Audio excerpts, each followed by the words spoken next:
Be cool, be kind, be classy. The cupcakes so sweet and sexy. Have fun and enjoy the journey. Or just have a good attorney. No big whoop, no biggie. She lives near New York City. And not just the YouTube show. When you know, you better grab a straw. Learn about the law. It's cool here in the shade. Sipping motions of lemonade. Cool heads will prevail, kindness will never fail. Be classy and vastly wise. Oh, Melanie Little is going live. Oh no, where is Melanie? Follow the island's melody. There's a concert within reach. No surprise, she's at Jones Beach. She heard some music far away. Captain Jack Sack Harbor Bay.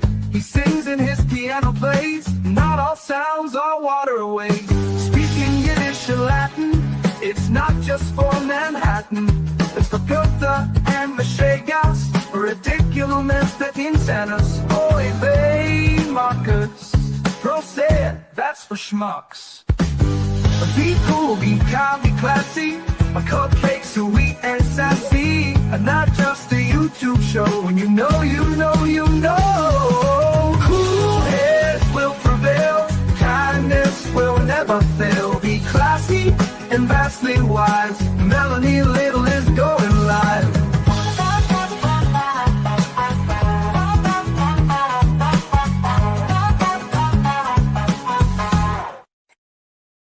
Good morning. Good morning. So damn lucky. If you're new here, welcome. I'm Melanie Little. I am your legal analyst for the day, and we are covering the Massachusetts versus Lindsay Clancy trial out of Plymouth Superior Court, Massachusetts. It is a tragic, tragic case. There are extensive show notes below this video. I made the executive decision to start the stream at 10 today. We do that sometimes because it gives us the ability to FF through the breaks and through lunch, because I like to stop and comment. Oh, American Baby, he played it last night. I spent the night with my boyfriend, Dave Matthews. I could touch the rail. I'm in the group selfie. We'll talk all about it later if you're interested. The full moon was in full force and it was high tide. So by, I don't know, the third or fourth song, our feet in the pit the water was up to our ankles and nobody cared. It was amazing. All right, so we're going to be able to fast forward through the breaks today. And it's better. There was too much dead air yesterday. And then we took a 2-hour lunch. It's just too much. This is going to be tough testimony. We're going to hear from first responders today, first on the scene. If you need a break, please take it. Your peace is more important than anything else. This is a very important trial, but it's a hard one. But it's important that we watch it. Okay. So we're not even that far behind, actually, to be honest. Today's motivational quote of the day before we get started is this for Thursday. I don't know what day it is. Thursday, July 30th, 2026.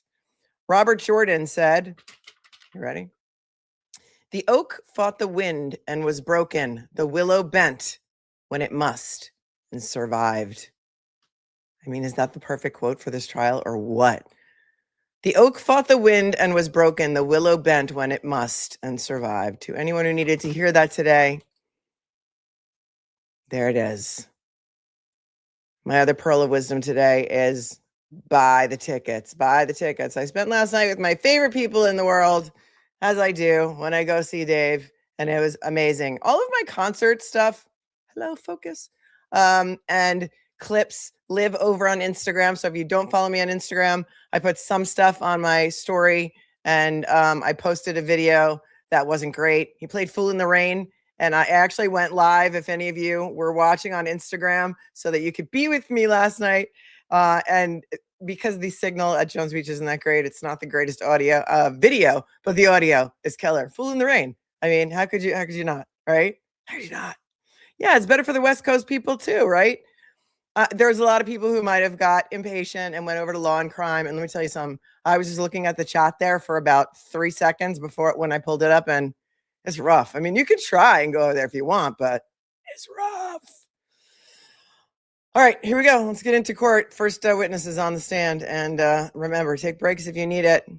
Be kind, because the family could be watching. So please, before you hit send on any insensitive comments, think twice. And my mods have less than zero tolerance today, I am sure. Here's your simple reminder. It's be nice or leave. Be nice or leave. If you want to be vitriolic and hateful, please go on over to Law and Crime. I'm sure they will welcome you with open arms. Also, shout out. Oh, you were there last night? Oh, on Instagram. You were there on Instagram. Awesome. Shout out to Claire in Manhasset. If you're watching, I heard you've been watching. So thanks for watching. Whenever I hear the word Claire or the name Claire, I cannot help but to think of the pronunciation that Jamie uses in Outlander for Sassenach. Claire, Claire. Thank you for watching. All right, here we go. We're getting into court. It's going to be hard. It's going to be deep. But we have to hear it because this is an important topic. Let's go. Give me a moment to modulate the volume as always. Here's our Judge Sullivan. I like him a lot so far. Here we go. Sometimes the best laid plans, but it's the anticipated that to is partial in this case. So what? Do is just, I'm going to ask. All right. Well, good morning, everyone. I hope everybody had a nice, restful evening last night. Thank you for your patience with us. What I'm going to do is just, I'm going to ask you those questions, make sure everybody was able to follow my instructions. They're going to go over briefly our schedule for today and the schedule for tomorrow. All right. So first, let me get to those questions.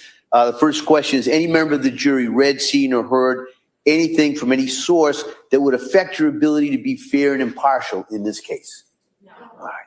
Next question, is there any other serious matter of concern bearing on your service as a juror in this case that anybody needs to bring my attention at this time? No. All right, good. Thank you for following those instructions. Now, in regards to our schedule today, it's anticipated, as you know, in these cases, sometimes the best laid plans, but it's anticipated that we'll go this morning to about 11 o'clock. We'll take a break at 11. We'll come back. We'll take our afternoon break at 1 o'clock, and we'll go into the afternoon, probably somewhere between 3 and 4. All right, so that's today's schedule. Tomorrow's schedule, as best we can tell, we're going to do that view sometime probably in the morning. We're going to go to a couple of spots that have been mentioned in the testimony. Like I said, we'll go over a little bit more tomorrow, but you'll be getting out of it. We'll all going together in a bus with the court officers, the staff, the attorneys, myself, and we're going to get out of the bus. So, that's just a word for the wise for footwear and to double check the weather. I'll go into that a little bit more probably by the end of the day, but just in case I forget, that's what we're going to do. And then the thought would be after that, we'll come back. We'll probably go again till sometime around in between 3 and 4. Okay, so that's the schedule. And then at the end of the day tomorrow, I'll address kind of where we are in regards to the timeline and the kind of overall schedule, just so you have some kind of idea where we are. All right, so with that, we're going to return to the case on trial. Commonwealth is presenting its evidence. Attorney Sprague. Thank you, Your Honor. Commonwealth calls Officer Stephen Hall. Castle, thank you for your 20. She says the little vase yesterday was a wish jar. Kevin Reddington said wishes for kids, happiness, and to get pregnant again. Heartbreaking. She says that she's in the thick of postpartum right now. It is so real. Listen, I have the National Maternal Mental Health Hotline scrolling along the bottom of your screen. Please, if you need help, call the hotline. Hopefully they can help you. I don't know where you live, but I'm sure there are excellent resources. The most important thing is to reach out for help. Don't be too proud or too embarrassed. And prayers up to you and also to the Clancy family and to all of you. Thank you for your 20.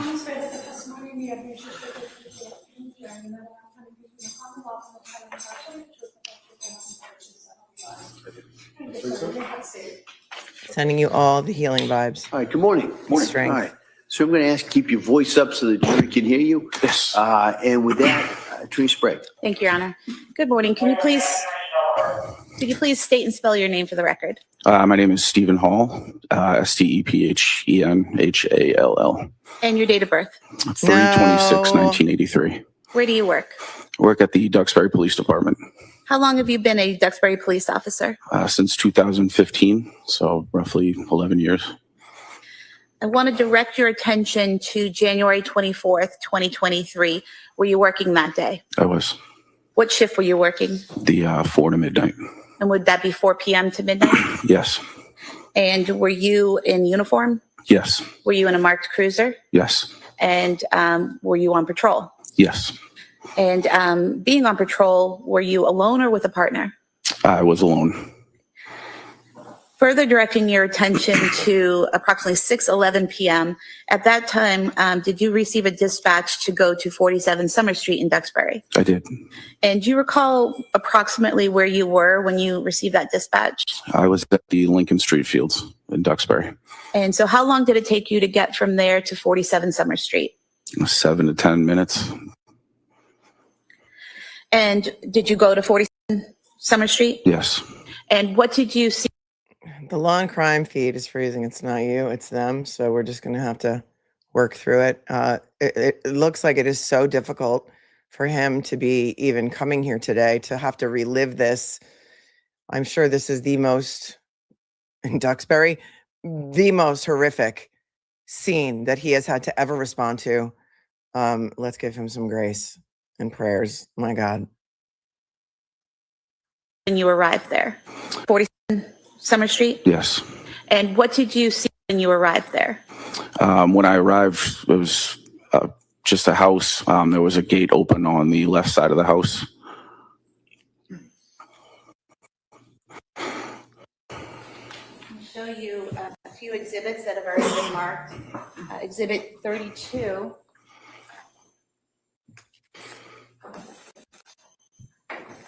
Yeah, God bless and these. Exhibit 33. Is this the house you responded to? Yes. I'm showing you exhibit 34. Is that the left side of the house? It is. And exhibit 35 is the gate that you went in depicted in this exhibit. It is.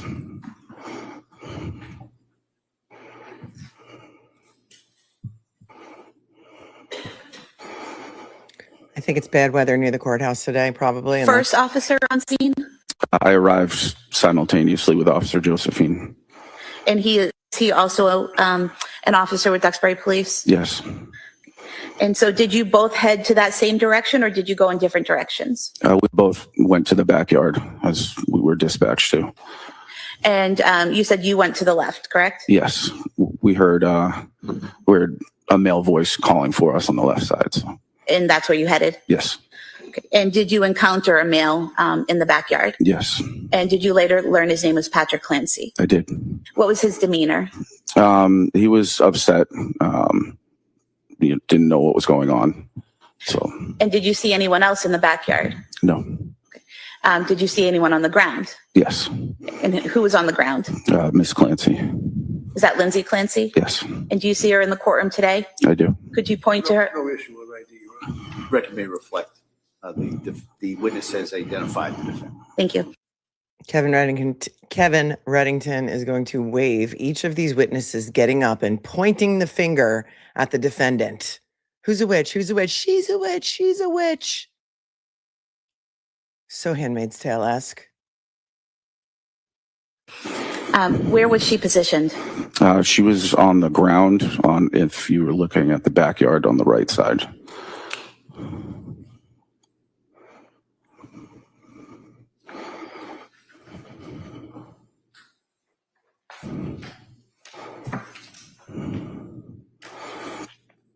Showing you what's been previously marked as exhibit 38. Can you feel Is his, this you the back can of the hear his house? breath. It is. And showing you what's been marked as exhibit 37. Do you see the area where the defendant was when you entered the backyard? Yes. Do you mind standing up with the court's permission and just pointing that out to the jurors? So in this area. And if the record could reflect, he's pointing near the window well to the far right side of the back of the house. Record may reflect that. When you saw her in that location, do you remember where her head was? Her head was towards the house, And where were her feet? pointing out away from the house.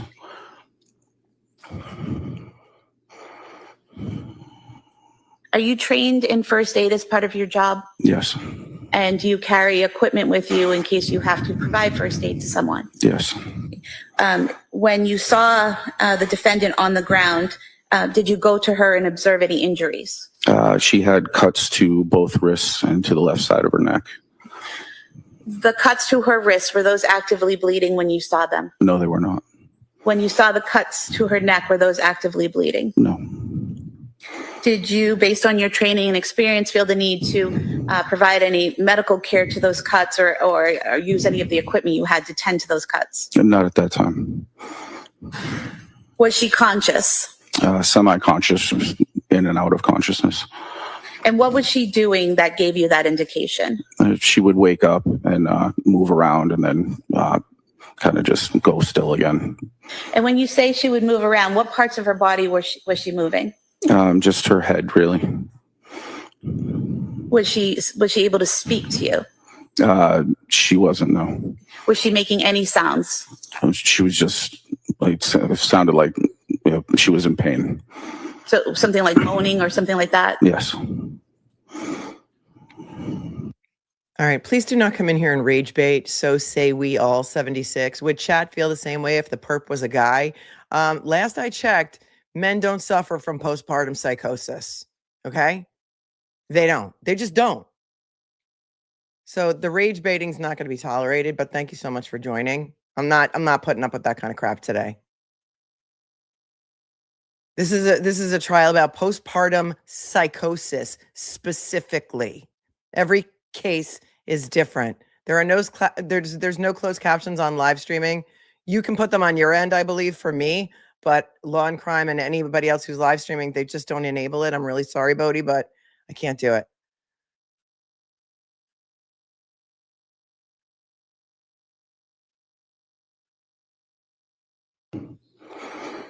While you and Officer Josephine are there, do other first responders, such as firefighters, start to arrive?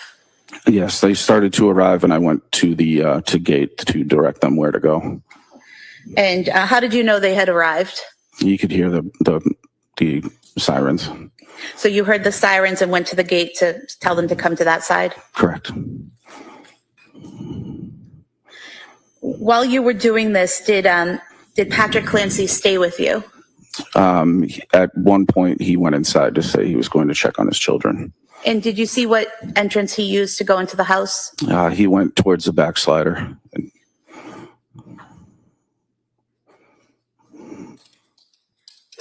Shortly after Patrick Clancy went inside the home, did you receive a call on your radio? Yes. And what did you hear on your radio? Dispatch said that he couldn't wake them up. And did you know what they were talking about when you initially heard that? Not really, no. Did something then catch your attention? Again, do we need to interrupt the class? Kate Jones says she did not have psychosis. This was infidelity and revenge. What evidence do you have of infidelity? Okay. Don't come in here and make whack comments like that. Do you understand that the family is suffering? Do you understand that Patrick Clancy and his new family are suffering from this? Do you have personal information to even put shit like that in my chat? Don't do it. Don't do it. It's not welcome here. Go to Law and Crime if you want to spew your theories, okay? It's mind-numbing. Mind-numbing. The idiocy. People speak without thinking. Stop it. I'm on my last nerve today. Just don't do it here. Yeah, I heard You know what they were talking about when you initially heard that? Not really, no. Did something then catch your attention? Yeah, I heard a loud scream from inside. And could you tell where it was coming from? Just inside the house. And the screaming, was it words or just sound? It was just a sound. When you heard that screaming, what did you do? Myself and Officer Josephine ran towards the slider and entered into the house. And when you entered into the house, do you remember what room you entered into? Into a kitchen. And when you entered into the kitchen, could you still hear that screaming? No. We could hear he was talking, but there was screaming was done. When you said he was talking, who was talking? Patrick Clancy. So you could hear Patrick Clancy talking at that time? Yes. And could you tell where he was? Yes, he was in the basement. And did you head to the basement stairs? Yes. Showing you what's been marked as Exhibit 41. Are these the stairs that you went to? Yes.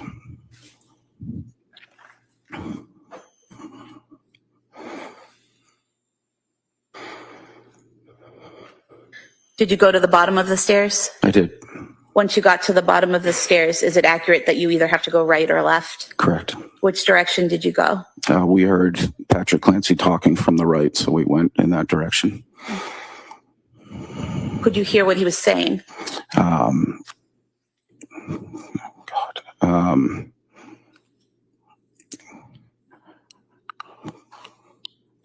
Do you mind if I? You don't recall? Yes. I have no objection, Your Honor. We need to read further of that in the district court. Do you recall him saying, I can't wake them up, I can't get them up? Yes.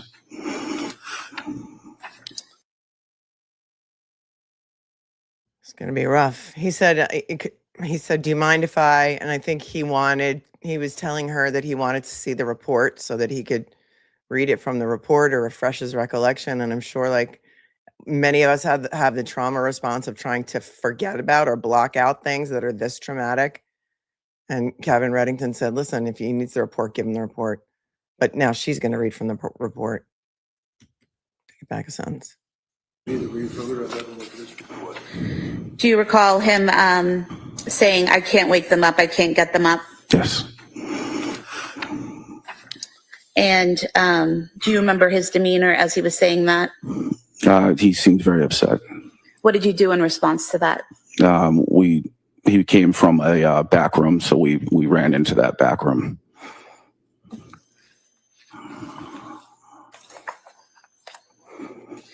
Just going back to when you came down the stairs and turned to the right, do you recall what type of room that was when you went to the right? It looks like a workout room, like a workout area. I'm going to show you a few pictures here. If you could just look at them and tell me if you recognize what they depict.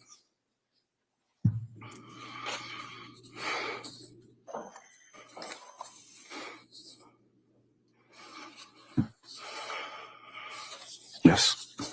And do you recognize these to be photographs of that workout room that you entered into when you went to the right? Yes.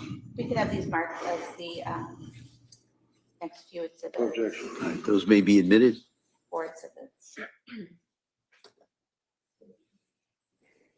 I believe that's the room where, no, that wasn't. I don't like police officers having to give their date of birth. I don't like any witness having to give their date of birth on the stand. I don't know why that's important at all. Sir, showing you exhibit 89. Is that the view when you first come down the stairs and turn to the right? Yes. And then showing you exhibit 90. Are those exercise bands there tied to the closet door? Yes. 91, just a close-up of that, correct? Yes. Then 92, what are we seeing in this photograph, sir? That was the back room that he seemed to be coming from. That Patrick was coming from? Yes. And you also looked at 2 photographs from that room. Are those fair and accurate depictions of how the room looked that day? Yes. We could have these marked as the next 2 exhibits, please. All right, they may be admitted. There were 2 extra exercise bands hanging around the door.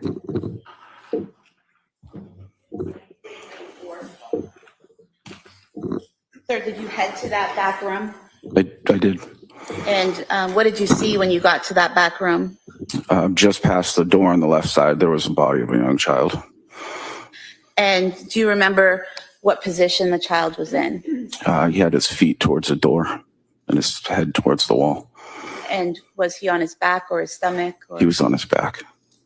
And do you recall what he was wearing?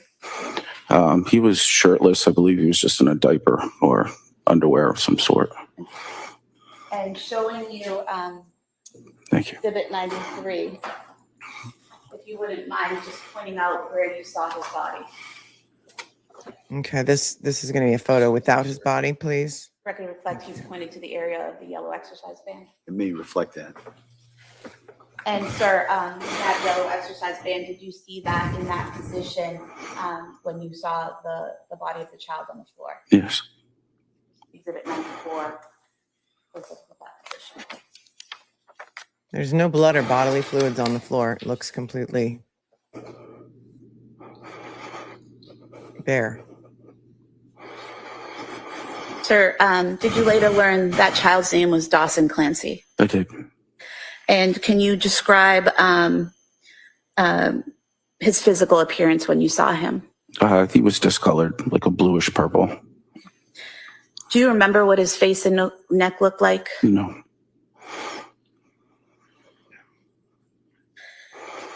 What happened next? I called for paramedics to come to the basement. I also called for a supervisor, and Officer Josephine picked up the child, and we ran him outside through the front door to the ambulance. And did you do anything after that, after giving Dawson to EMTs? We ran back down into the basement to check to see if we could find other children. And what made you think there were other children to find? When Patrick Clancy said, well, I can't wake them up, instead of just a singular. And so when you went back inside, did you go back down the basement stairs? Correct. And this time, did you go to the left? Yes. Dawson was 3 years old. Cora was 5 years old. Callan, 8 months.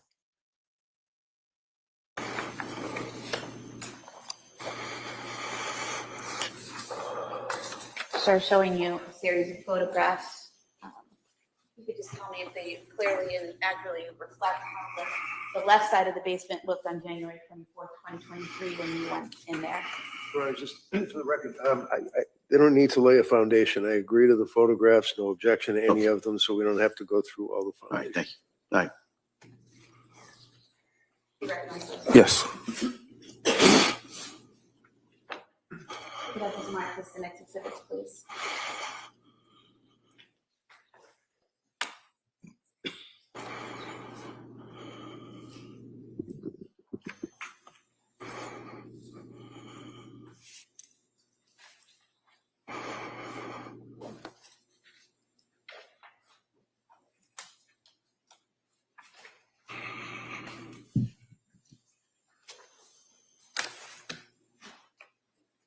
He's wiping his eyes, took off his glasses. He's not going to be able to hold it together. And my heart breaks for this man.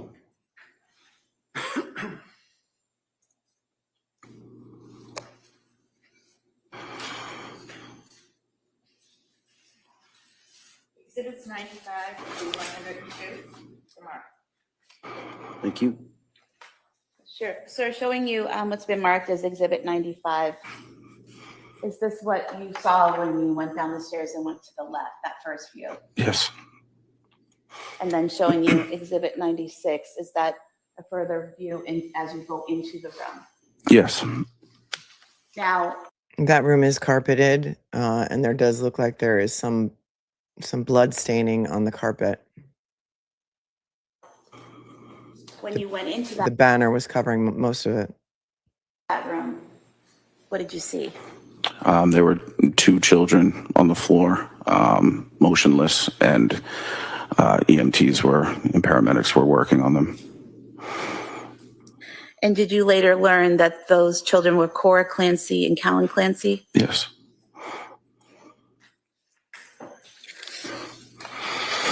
Did you do anything to assist the medics at that time? Excuse me.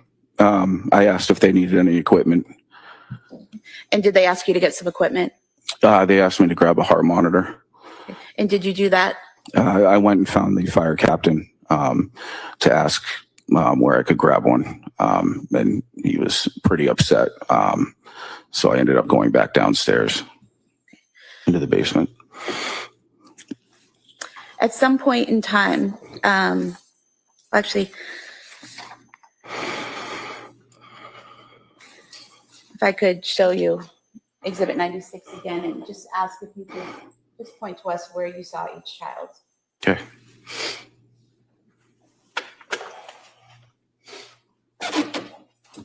Here.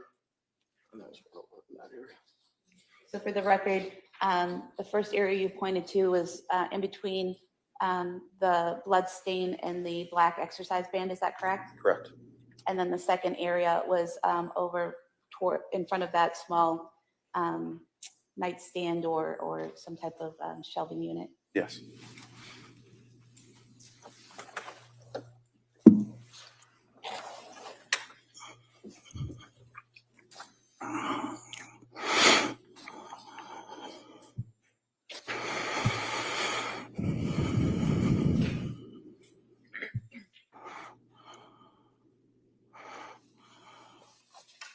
At some point in time, did you go back outside?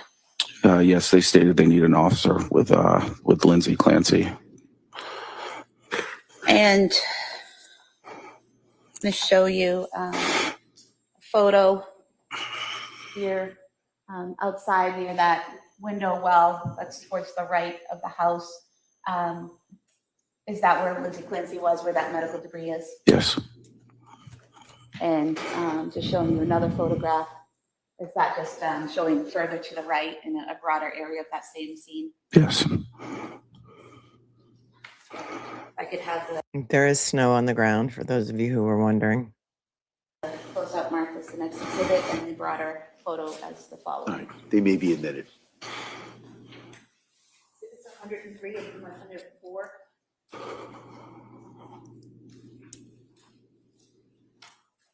While you were out there with the defendant, were medical staff, paramedics treating her? Yes.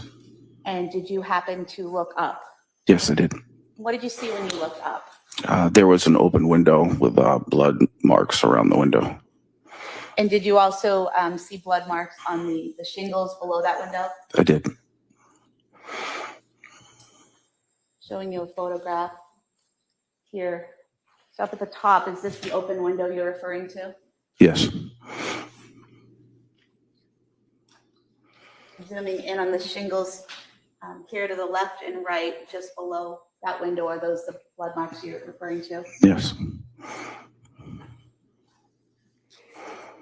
And By showing these blood marks on the side of the house, she's going to try and show, based on her opening statement, that Lindsay sort of, and also she pointed out some blood on the window sill yesterday on the outside of the house. She's going to, I think, try and show that Lindsay didn't really jump out the window, that she just sort of like hung from the window and scaled down the house to make it look like she was trying to take her own life, and that it wasn't really a genuine attempt at taking her own life, because that's the Commonwealth's theory.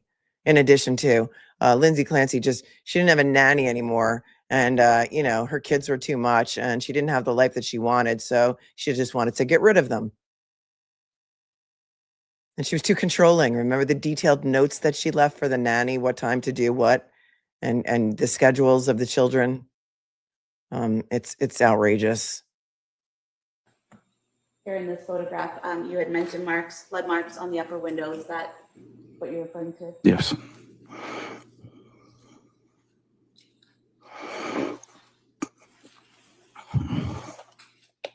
And then here at the top of the lower window, these marks here, are those the other blood marks that you saw? Yes.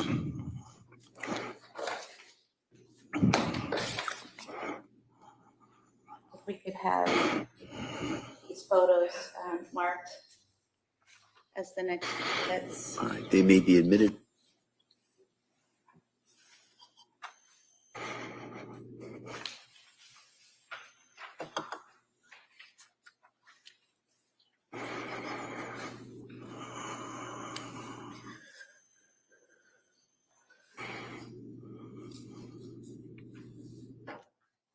While you were out there in the backyard, did you see a ripped or, oh, I'm sorry.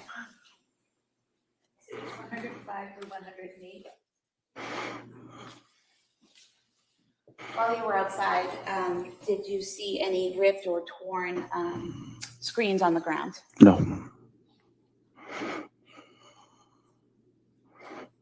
What did you do next? I just went over to the paramedic, asked what I can help him with. He said she was good, but she kept taking her face mask off for oxygen, and so I just kept replacing it back onto her face. And when you say she, are you referring to Lindsay Clancy? Yes. And did you then help them get the stretcher to the ambulance? Yes. I have nothing further. First responders in the chat. I know there's a lot of you. What does that indicate to you? She keeps taking off her oxygen. Was she combative? He didn't ask her if she didn't ask him if she was combative. Non-compliant. All right. Reddington?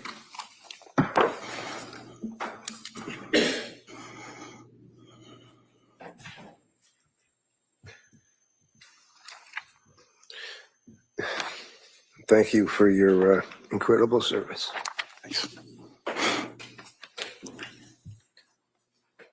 All right. Sir, you may step down. Thank you. Thank you. No questions. Just thank you for your service. Better get your tissues if you don't already have them nearby. All right, Attorney Sprague? Commonwealth calls Officer Brian Josephine.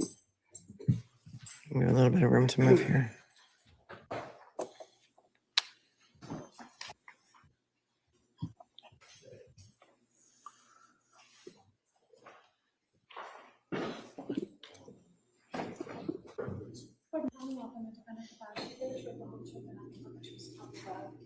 Thank you, sir. You may be seated.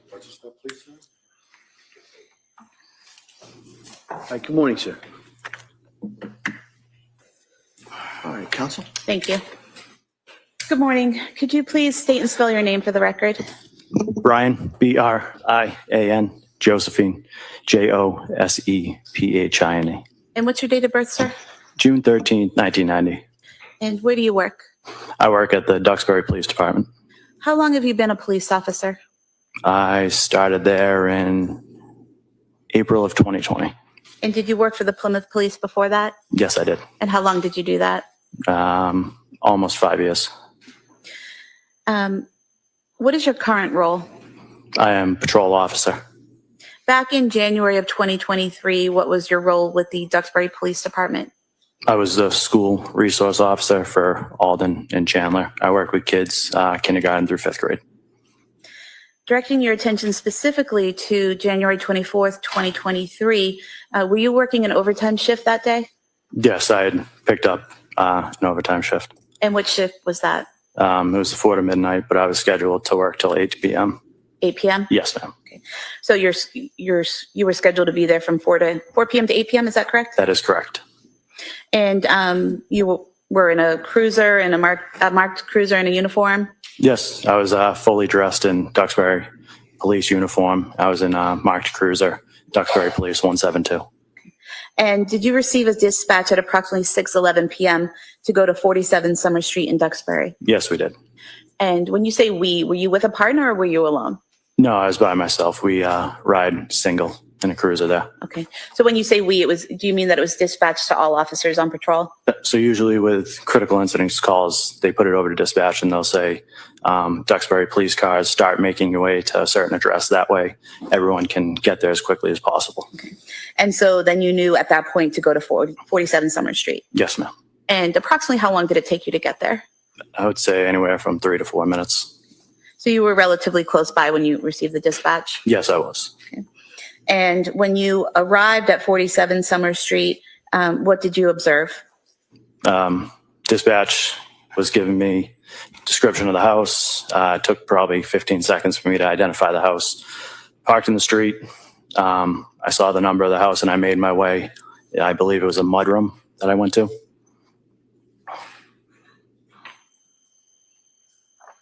Showing you Exhibit 33. When you say the mudroom that you went to, did you actually go inside the house or did you go to the door to the mudroom? I went to the door to the mudroom to check if that was unlocked so I could make my way to the back of the house. And is that door depicted in this photograph? Yes, it is. And is it the door to the left of the garage? Yes, it is.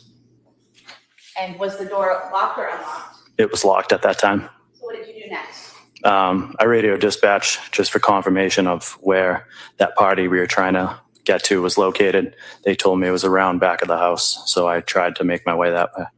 And when you went to the back of the house, how did you get there? Well, referring back to the picture where the car was parked, I went to the right side, and I went around the garage. There was a fence, and I went over the fence, I believe.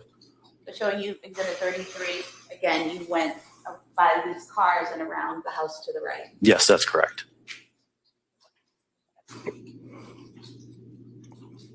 And showing you Exhibit 37, does that mean that you would have been coming around the house over here by the garage on the left and in the porch, the deck?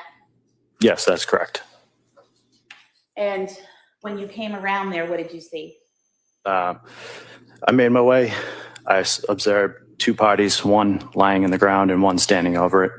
And I started making my way towards the other end of the house, which is towards this fence, as you guys can see in reference to that photo.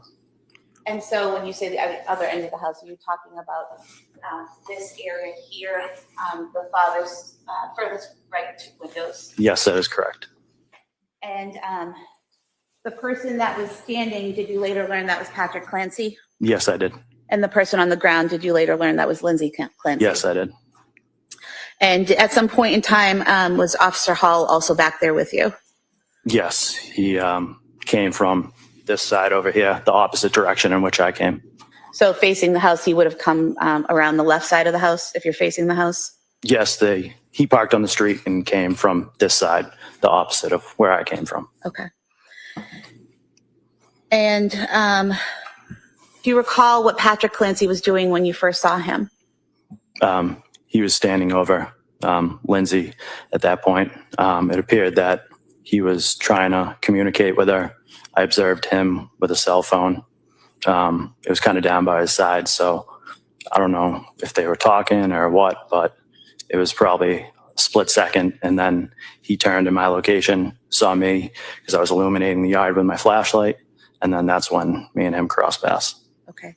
And so you said you saw him with his cell phone by his side. Was it in his hand by his side? Yes, I believe it was in his left hand. Okay. And you say you crossed paths with him. Approximately where did you cross paths with him? It was probably right by the bulkhead, I would say.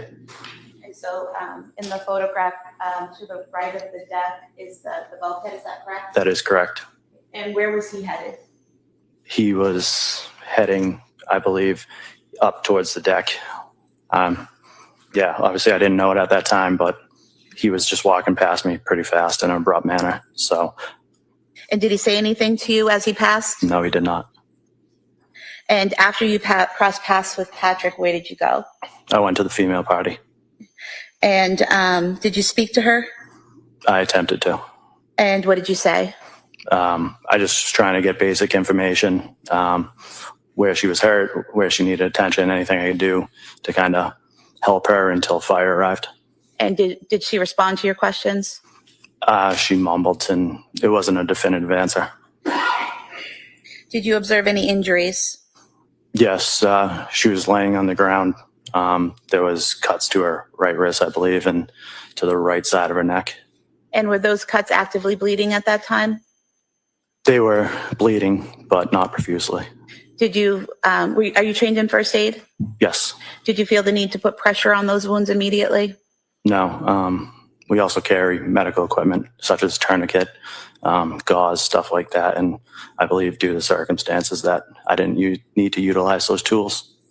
And the tourniquet that you carry, is that in case someone has some type of cut where an artery has been damaged or cut? Yes, it is. Okay. And you're trained to recognize when it's something serious like an artery spraying blood everywhere versus a cut that doesn't need a tourniquet? Yes, we are. Okay. And you didn't see the need for a tourniquet? I did not know.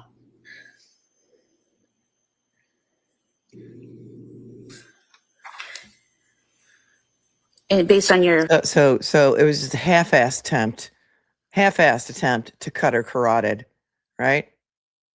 Because there's going to be some evidence that she Googled where's the carotid artery. And don't you think if she's a nurse, she might already know that? I don't know. Your training And based on your training in first aid and as a police officer, as a first responder, did those wounds appear life-threatening? No, they did not. Did other emergency personnel from the fire department begin to arrive? Yes, so I would say I tried to talk to Ms. Clancy for probably 30 seconds to a minute. And at that point, coming from that opposite side of the house, I observed Duxbury fire personnel show up. And our protocol is to kind of turn the medical over to them because they're more highly trained than we are. Okay. And at some point in time, do you hear something? Yes. What do you hear? Myself and Officer Hall were standing by that window and we just started hearing loud screams. And what did you do when you heard those loud screams?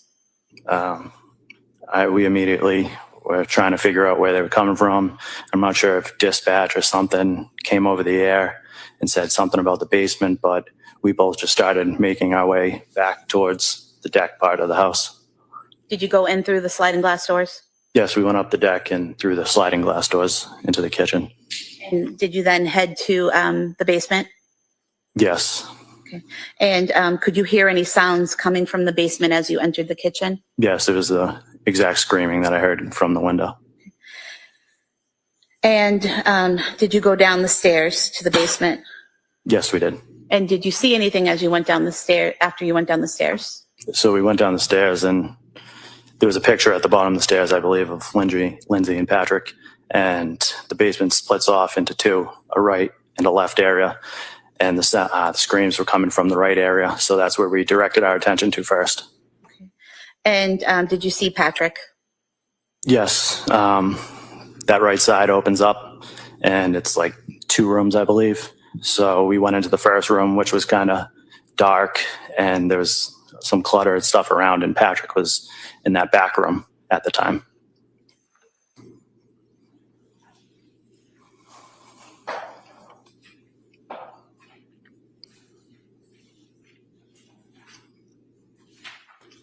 So showing you what's been marked as Exhibit 92. Is that the doorway into that back room? Yes, it is. And then Exhibit 93, is that the inside of that back room? Yes, it is. And do you recall what, if anything, Patrick was saying as you encountered him? Upon his observation of us, myself and Officer Hall, he proceeded to head in our direction, leaving that room. And at that point, he looked up and he screamed, "She killed the fucking kids." And after he said that, where did you go? Once he cleared himself from the door frame, we were able to look inside the room where we observed what appeared to be a child laying motionless on the floor. And did you later learn his name was Dawson Clancy? Yes, I did. And how was he positioned? He was laying on his back, kind of close to the gym bag for reference of that.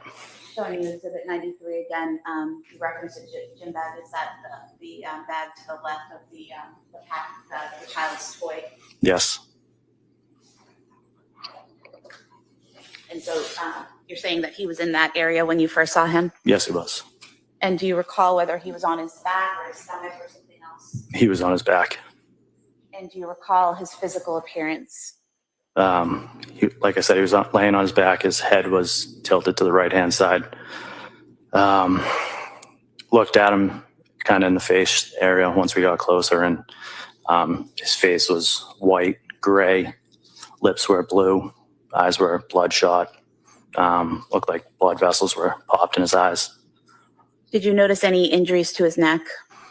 Seeing that, my first instinct was to kind of grab his head and tilt it to the side, see if I could get a pulse. But I mean, based on my training experience from previous incidents, I knew it wasn't going to be good. So I moved the head. That's where I observed some red marks on that right-hand side. Of the neck? Yes. And His eyes were open. Petechiae. that exhibit 94, there was a yellow exercise band, correct? Yes. And I believe in prior testimony, you may have called it a blue exercise band. Is that correct? Yes. But it's clearly yellow in the photo, right? Yes, it's clearly yellow. I mean, there was, Testing the color of the exercise bandage. All right, good. So what was your focus at the time? the child. And once you saw him there with these injuries, what did you do? Based on my observations, I knew there wasn't really much I could do. So I picked the child up, went chest to chest, and as I did that, it was kind of like a mucus or a foam that leaked out of his mouth onto me.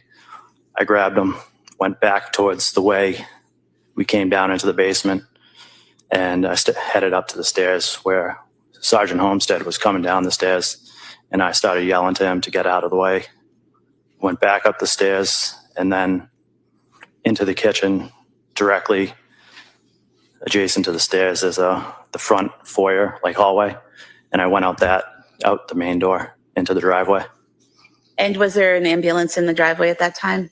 Yes, the ambulance was backing up and had pretty much just parked, and one of the fire was walking around to the stretcher out back. So I rushed over with Dawson and I put him on the stretcher, and that's when Sergeant Homestead and fire personnel started working further on him. What did you do next? I went back into the house. And why did you go back into the house? I remember hearing something about kids and multiple, and I just went back. And when you went back in the house, did you go to the basement? Yes, I went back in that front door, back down to the basement, and this time I went to the left-hand side. And when you went to the left-hand side of the basement, what did you see? Pretty much directly in my sight was an older female laying on the ground, and then in the corner there was like a younger baby. And when you say an older female, you're referring to that she was older than Dawson? That's correct. And did you later learn her name was Cora Clancy? I did.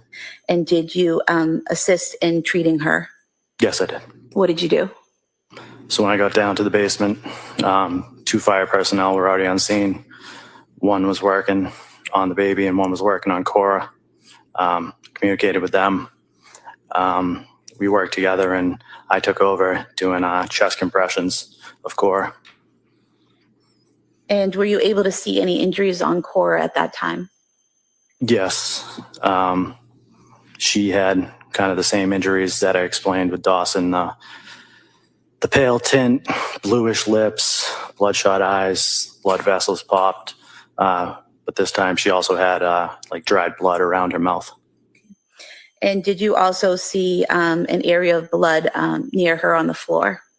Yes, there was a relatively large area of blood on the floor. Actually, when doing CPR on her, I was beside her, and that blood seeped through my pants, so I ended up moving. I think there's bad weather near the courthouse, which is affecting the signal of law and crime, so it's not you. It's the signal. Moving her a little off to the side so I could position myself better. Just showing you what's been marked as Exhibit 97, this red, brown stain on the rug. Is that what you're referring to? Yes.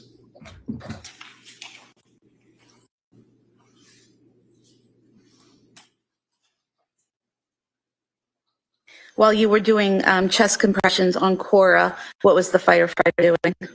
The one that had previously been attending to Cora then went to the child that was in the corner. And eventually, was Cora put on a stretcher and brought out? Yes, eventually.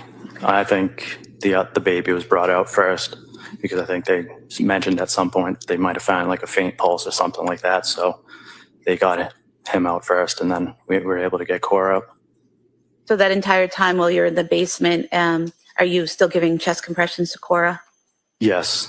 Yeah. I mean, it felt like forever, to the point where I think I radioed for assistance for another officer to come down. And did others come down to assist? Yes, Officer Cahill came down to further assist, where I continued with chest compressions, and he used a bag valve mask to give rescue breaths. And a bag valve mask, is that something that goes over someone's face, a mask that's attached to a bag and you squeeze it to give air? Yes, it's an alternative breathing apparatus. At some point, do you go back upstairs to the first floor? Yes. And do you encounter Patrick Clancy when you go upstairs? Yes, so when they removed Cora, myself and Officer Cahill went back upstairs where I encountered Mr. Clancy in the kitchen. And what was his demeanor in the kitchen? He was still frantic, kind of in shock, still screaming and losing himself. And I think at that point, I don't know, one of us requested that we get an ambulance for him as well. Thank you, sir. Nothing further. Attorney Reddington? I'm sorry, I have no questions. All right. Thank you, sir. Thank you. No cross for this witness either. I like his style, Reddington. Someone calls PJ Hussey. Your Honor, at this point, I'm objecting, renewing my objection that I filed on the repetitious nature. All right, if I can see it, sidebar. The Commonwealth does not want the world to hear what he's going to say. He's going to say, listen, Your Honor, this is cumulative. This is unduly burdensome. I mean, this is more prejudicial than probative. She's going to parade witness after witness after witness up here to testify to the same thing that these two officers just testified to. It's not necessary. See how he rules, because he did say after this motion in limine that he would Next witness, okay? Court. that he would take it on a case by a witness by witness basis.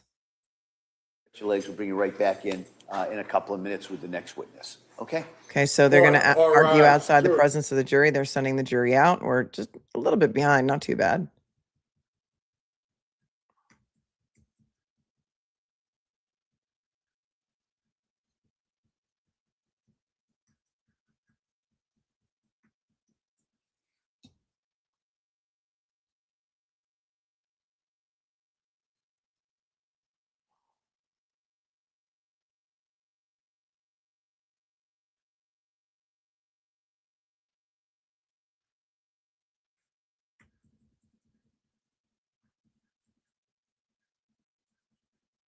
Trial of Commonwealth versus.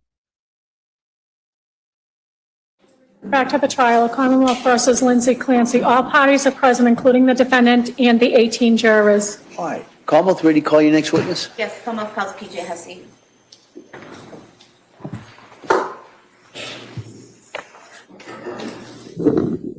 I mean, sometimes we have to joke or we're just going to cry all the time. But if your last name was Hussey, wouldn't you change it? I don't know. That's just me. Morning. Good morning. Do you solemnly swear that the testimony in the evidence you shall give to the court and the jury, no matter how coming between the Commonwealth and the defendant, shall be the truth, the whole truth, and nothing but the truth? Thank you, sir. You may have a seat. Watch your step, please. All right, good morning, sir. Good morning. If I may. Yes, please. Thank you. Good morning. Could you please state and spell your name for the record? PJ Hussey, Hussey, And your date of birth? 5/5/1963.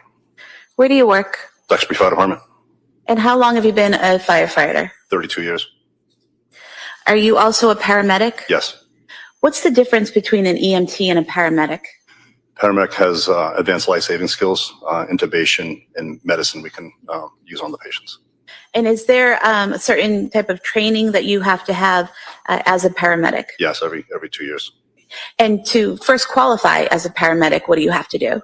There's a paramedic class that you take, upwards of 2 years. So you take that paramedic class. Is there a test you have to take at the end? A state test, yep. And once you pass that state test and become a paramedic, you have to do continuing education. Is that correct? Yep. And did you take that initial training, pass that initial test, and then pass all subsequent training to be a paramedic? Yes. And how long have you been a paramedic?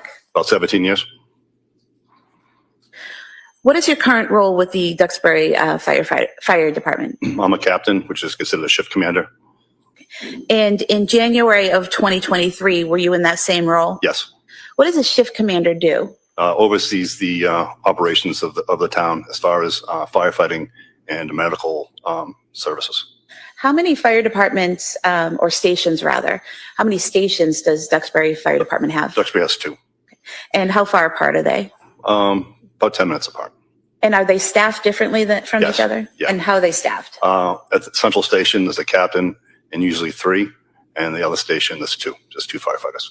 And for Duxbury, are all the firefighters that work for Duxbury Fire Department also paramedics? Not all. We have two EMTs. Okay. Yeah. Now, The rest are medics. I'm sorry? The rest are medics. And when you say medics, you're talking about paramedics? Yeah, sorry. No, it's okay.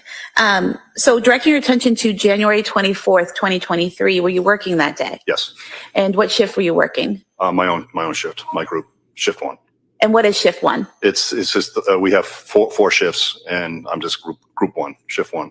Is there a certain time that spans? Time of day? Nope, 24-hour shifts, 8 o'clock in the morning to 8 o'clock the next morning. Okay, so you were working 8 o'clock in the morning on January 24th? Yes, And your shift would end 8 o'clock in the morning on January 25th? correct. And were you working in that capacity as a shift commander on the 24th? Yes. Now, do you recall a call coming in shortly after 6 p.m. Dispatching you to 47 Summer Street in Duxbury? Yes, And did you respond to that scene? we did. And how many vehicles and personnel responded? My car, the shift commander car, ambulance 1, and engine number 2.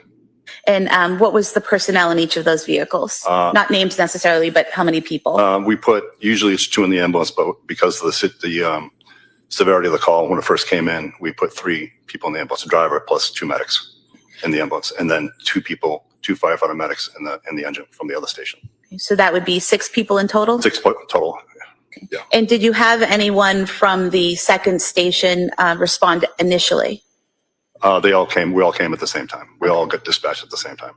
So would that have been 6 people total from both stations or 6 people from the central station? 6 people total from both.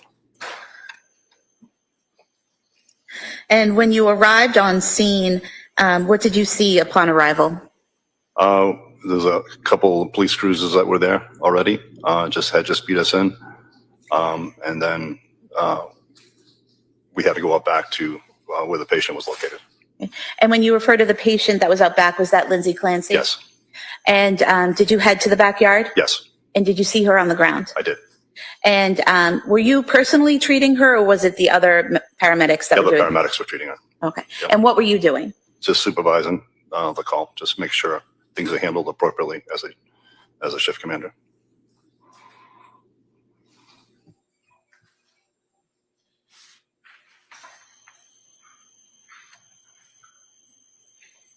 Showing you what's been marked as Exhibit 37. Do you see the area where you were in the backyard that night on the screen?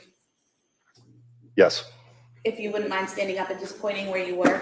The patient was crossing the right here. I was over here in this area here. And if the record reflect, you pointed to the patient being to the right of the metal window well, and you were standing to the left of the window well, is that correct? Yeah, she was right below this window, so someplace she was right in this area. Okay. And I was just a little bit further over. And when you said right below this window, you're pointing to the far right second story window? Yep. Yes. Thank you. At some point in time while you were standing there, did you hear a loud noise? I heard a scream. Okay. And when you heard the scream, could you tell where it was coming from? It sounded like it was coming from the basement.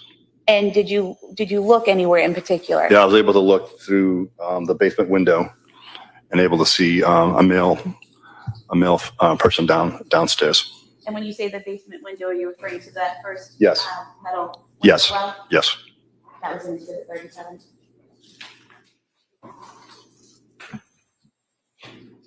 Just showing you,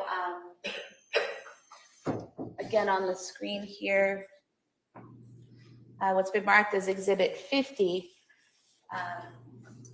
This window here on the right, does that fairly represent the window that you looked through and could see down into that Yes. basement office? Yeah.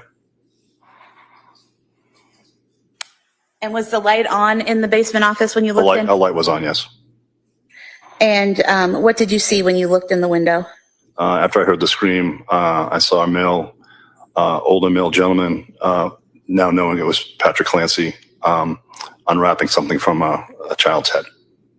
And when you saw the male unwrapping something, can you demonstrate the motion that they were doing? Yeah, the child was on the ground. The head was towards the window, so the head was towards the back of the house, and he was picked the child up, and he was in a circular motion, taking something off the head, around the neck. And could you see the child's face? Yes. And what observations did you make of the child's face? The head was blue. And did you later learn that child was Dawson Clancy? Yes. At that point, what did you do? Because of the severity of Miss Clancy on the ground, and now we have another patient, I put a all call in, which is a recall of Duxbury personnel, all Duxbury personnel, if they're available, to come back to the town to help out for when I need help on the scene. And I also need help in the town to cover the town while I'm busy at this scene. And I also requested a mutual aid ambulance to respond to the scene. Because at that time, there was only one ambulance that was responsible. One ambulance for Miss Clancy, yes. And then I called another, seeing the next patient, I called another ambulance in. Okay, and what is mutual aid? Mutual aid is it's a shared system that all the towns use. That if we get busy or busy with calls, we are able to call help in from surrounding towns to give us a hand, whether it be fire related or medical related. Does Duxbury only have one ambulance? We have three. Three, but you only had one staff that night? Yes. Okay, so you call in for an additional ambulance. At some point in time, do you learn that there are two other patients, Yes. Cora Clancy and Callan Clancy? Yes. At that point in time, do you have to do anything to call in more assistance? Well, the recall for Duxbury personnel was already put in, so I called two more ambulances at that point. And the scene that night, discovering another victim, was that a chaotic scene? It turned very chaotic very quickly. Okay. Yeah. And was it a situation where people would start treating a patient, but then have to move on to something else and someone would take over? Sort of. I had myself as a shift commander. I had an EMT with me, but there's also 4 paramedics. So the way it ended up working, all the initial paramedics were with Miss Clancy in the beginning. And then when we found the other patients, we left a paramedic with Miss Clancy, a paramedic with Dawson, and then 2 paramedics were with the 2 other kids in the other room. And did someone eventually also have to be with Patrick Clancy? Eventually, yes. Yeah, but at the time, there was nobody with him in the beginning. I have nothing further. Thank you. Okay. All right, counsel? No questions. Thank you, sir. All right. Thank you, sir. Thank you.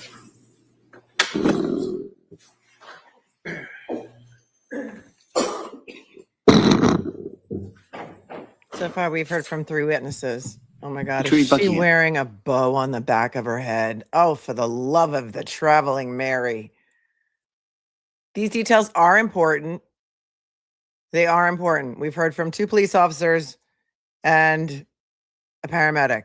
Once it gets to be too much, I have confidence that the judge will shut it down and say that's enough. But so far, all of this stuff is necessary. I see a lot of people getting upset in the chat that it's repetitive. It is necessary. I just can't get over the bow on the back of her head. That's a big ass, like, ivory bow attached to a barrette. She's got a half up, half down hairdo. When I was in college, we used to call them the bowheads. That was in Boulder. The bowheads. All the sorority girls wore bows on the back of their head like that. No shade to sorority girls, but it was popular in the late 80s. I guess it's coming back. I don't know. Sometimes we have to laugh or we're just going to cry. One thing I did notice about when they were describing Dawson, 2 of the firefighters said that his face was blue, and one of the police officers said his face was gray, white. It's going to make much of a difference here? No. But I thought it was an interesting observation. Moving on. Your Honor, the Commonwealth would call Loring Nudd as its next witness, please. Same objection for the record. All right. He's objecting again. And I guess it's overruled because he just said, all right. Let's scooch. Yes, please, counsel. Thank you. Good morning. Good morning. Could you please tell the jurors your first and last name? My first name is Loring, Loring. My last name is Nudd, Nudd. And do you have a nickname that you go by? I do. What's that? Everybody knows me as Chuck. Chuck. Do you work, sir? I do. What do you do for work? So I'm a firefighter EMT with the Duxbury Fire Department. I was at that time. I am now retired. Okay, so when did you retire? So I retired a year ago. A year ago?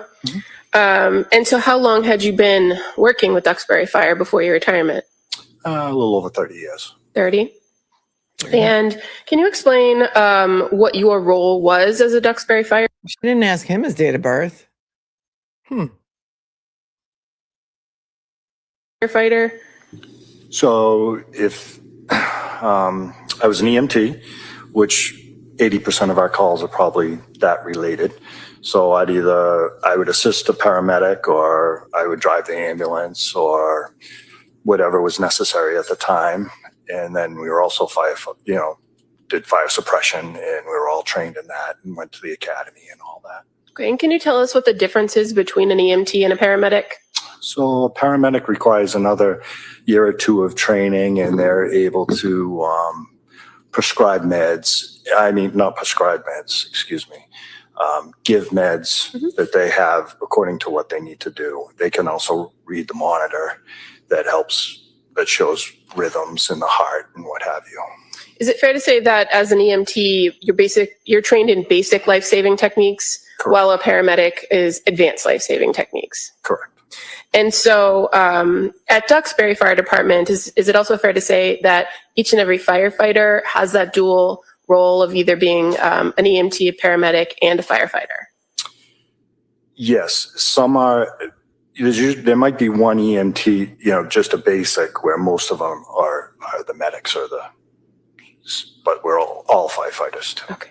And in the town of Duxbury, does the town itself have its own ambulances Yes. in addition to the fire engines? Yes. And there's also ladder trucks, correct? Correct. Now, when you were working as a Duxbury firefighter, what was the schedule? How did you work your shifts? So we work 24-hour shifts. And then how many days on and how many days off? So we'd have 1 day on, 1 day off, 1 day on, and 5 off. And a 24-hour shift, when did it start and end? It was 8 o'clock in the morning to 8 o'clock the next morning. So if I direct your attention to January 24th of 2023, you were still working for the Duxbury Fire Department then, correct? Correct. And were you on a 24-hour shift that day? I was. At some point during the day, were you given kind of what your assignment was for that shift? Yes. What was your assignment? So that day, we all kind of float around a little bit, but we had a newer member that had made progress. He was an EMT and then made it to paramedic. So I was kind of what they called the backup guy. So I would do whatever fill-in needed to be done, and I would assist with them if necessary. Okay, and so were you kind of assigned to the ambulance at the central station as that backup person? I was. And the person that you identified was kind of the newer employee. What was his name? Paramedic Doherty. And that would be Daniel Doherty? Daniel Doherty, yeah. And who was the other Duxbury firefighter that was assigned to the ambulance that shift? It would have been paramedic Kevin Heath. I'm realizing this is the other ADA, Shannon with one N, Buckingham. And so maybe she's got a different style. That's why she did not ask the date of birth. But when I hear them talking, all I'm hearing is wah, wah, wah, wah, wah, wah, like Charlie Brown's teacher. But this is the other ADA. So at approximately 6 o'clock or just after 6 p.m., were you advised of a dispatch to a residence in the town of Duxbury? Yes. And where was that dispatch going to take you? So it was going to take us to Summer Street. And so you and firefighter Heath and firefighter Doherty, you all get in the ambulance? Correct. And do you go to 47 Summer Street? We do. Who was in the ambulance? Who was assigned as kind of the driver and the tech? So at that time, because we had heard, what kind of call we had an idea of what call we were going to. The two medics sat up front and were able to converse while I sat in the back, and again was that that backup guy, more or less. Okay. And as far as the nature of the call that you believed you were coming into, is it fair to say that the initial call had to deal with a female that had gone out the window, possibly a suicide? Yeah, as I remember, it was a second floor fall. At the time that you were dispatched to that location, did you know that there was any pediatric patients or children involved? Notice Now, notice how she was very careful to say, did you get a call that somebody had gone out the window? She's gone out the window. She didn't jump, she didn't dive, she didn't fall. She said gone out the window, went out the window. I don't know how that's going to land with a jury. Because once you lose a jury, once your credibility is shot with a jury, it's kind of hard to get it back. Like, there's other hills to die on here. The fake suicide attempt, to me, is not one of them. Approximately how long did it take to get from the station, Central Station, to 47 Summer Street, if you recall? I'm going to say 4 to 5 minutes. And when you arrived on scene, were there already other emergency personnel on scene? There were. Were you the first ambulance on scene? We were. How about fire trucks? Were there any other fire trucks from Duxbury? The fire truck, you could hear it in the background, but it wasn't there yet. So is it fair to say that there were some Duxbury police cruisers that had arrived just ahead of you? Correct. Where did you go with the ambulance when you got to that address of 47 Summer Street? So as we were pulling up, I could hear the two guys up front say, the cruisers are in the way of the driveway. So I said, okay, you guys take the call, meaning get out of the car and get out of the truck and get started, and I'll take care of the truck. Okay. And so when you come to the address, are you able to at least pull into the driveway at some point? Not at that point. Because I was in the back, I switched to the driver's seat. And at that time, I saw an officer coming and he was getting ready to move the vehicle that was in our way so that I could back in. And so were you able to then back the ambulance into the driveway? I was. And were there other vehicles that were not emergency personnel vehicles in the driveway? There might have been some of their vehicles, but there might have been, but I don't really. I had enough room to put my vehicle there, and that's all that mattered. Okay, so when you backed the ambulance in, firefighter Heath and firefighter Doherty, what did they do? They had already jumped out. Grabbed the gear, and taken off for the back of the house. Once you got the ambulance secured in the driveway, what did you do? So, assuming that they were going to need a stretcher, I started pulling a stretcher out of the back of the ambulance.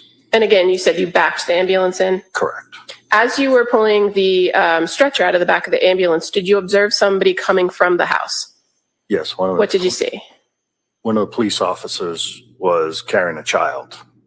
And so what did you do when you saw him carrying the child out of the house? So at that point, the stretcher was almost out of the vehicle, and I said, over here, and he placed him on the stretcher. Were you able to make observations of the child as he's being placed on the stretcher? I was. What did he look like? So his face was blue. He had marks around his neck, and his body was pale. And so once the officer, or first off, was the officer somebody you knew from Duxbury? Correct. It was officer. Cameraman pans to Lindsay Clancy. I'm saying cameraman because I know it's a man. He did an interview yesterday. And we can't really see Lindsay's face because her hair is covering her face. Her hair is very long. Homestead. Okay. And the officer somebody you knew from Duxbury? Correct. It was Officer Homestead. Okay. And once the child was placed on the stretcher, what did you do after you made that initial observations of him? So we rolled it right inside so he could start doing CPR. Now, as an EMT, what is the first thing you generally do when you're observing a patient or assessing a patient? So you always look for response and you go for airway. Okay. And fair to say there's kind of what they call the ABCs. Correct. Can you tell the jurors what that means? So it's airway, breathing, circulation. And in this circumstance, were you able to observe the child breathing on his own? No. How about, were you able to secure an airway for him? Not at that time. we were still doing the preliminary. And how about circulation or pulse or cardiac activity? Were you able to determine any of that upon your initial assessment of him? At that point, no. Now, after you are in the back of the ambulance, do other EMTs or other paramedics come and assist you with this child? Yes. So when the patient was getting rolled in, I also yelled out to my captain, hoping that he was going to hear me, that I needed a medic in my truck because I needed him to know that there was someone in my truck. And I'm assuming someone heard me, and they then directed a medic to my truck once one appeared. Okay. And so the medic that came to the truck, was that Keith Nettie?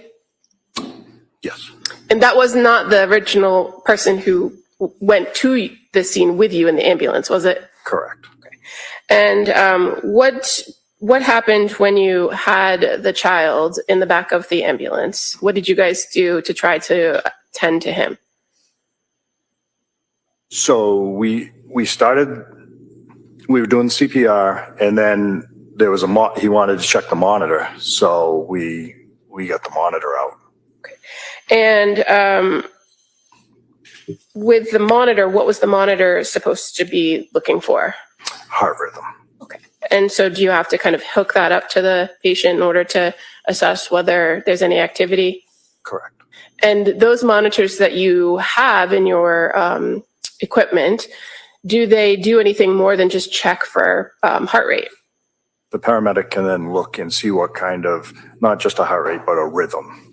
And then if there is not a rhythm, does that machine help you to do anything to try to restart somebody's heart? with a rhythm, with the rhythm that they gave us, they said, we can disconnect it, because they were concerned they needed the monitor downstairs too, or elsewhere. And is it fair to say that at that point you're assisting the paramedic with their assessment and running that equipment and checking the monitor? No, I'll allow it, but let's kind of move on.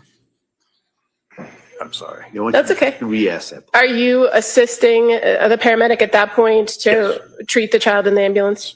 At some point, do you leave the ambulance? I do. And where do you go after you leave the ambulance? I bring the monitor down to the basement. Are the other paramedics and the other responders still working on the child? Correct. And to be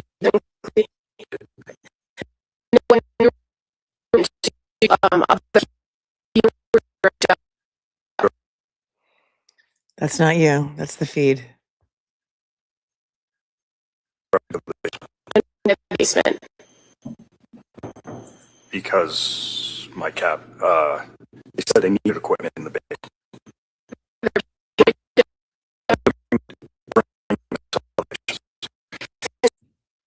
There were. Were you to make observations of those children? Not really. I mean, they weren't crying. Okay. And fair to say they were being treated by others? Correct. And so once you dropped off that equipment, did you go back outside? I did. And what ultimately was your role at the end of this call? What were you asked to do? I was asked to drive. So the ambulance that responded from Duxbury, that's ambulance number 1? Correct. Ambulance 1. Did you drive that ambulance to a hospital? Correct. Which hospital was that? I forget if it was the Jordan or the BI now, but it's the Plymouth Hospital. Here in Plymouth? Correct. And that was with Lindsay Clancy in the back, correct? Correct. No further questions. Thank you. All right. Thank you. Attorney Reddington? No questions. Enjoy your retirement. All right. Thank you, sir. Thank you.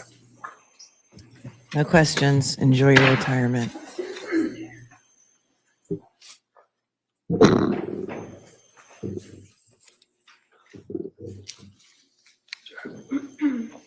Attorney Buckingham? Thank you. The Commonwealth would call Keith Petty as its next witness, please.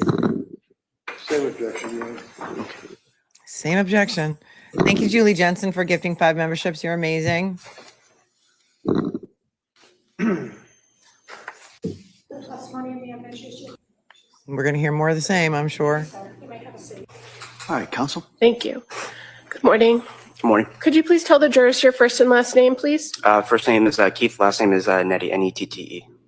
And where do you work, sir? I work for the Duxbury Fire Department. How long have you been with the Duxbury Fire Department? About 17 years. And currently working for the Duxbury Fire Department, what is your role? What do you do there? Right now, I'm a captain and shift commander.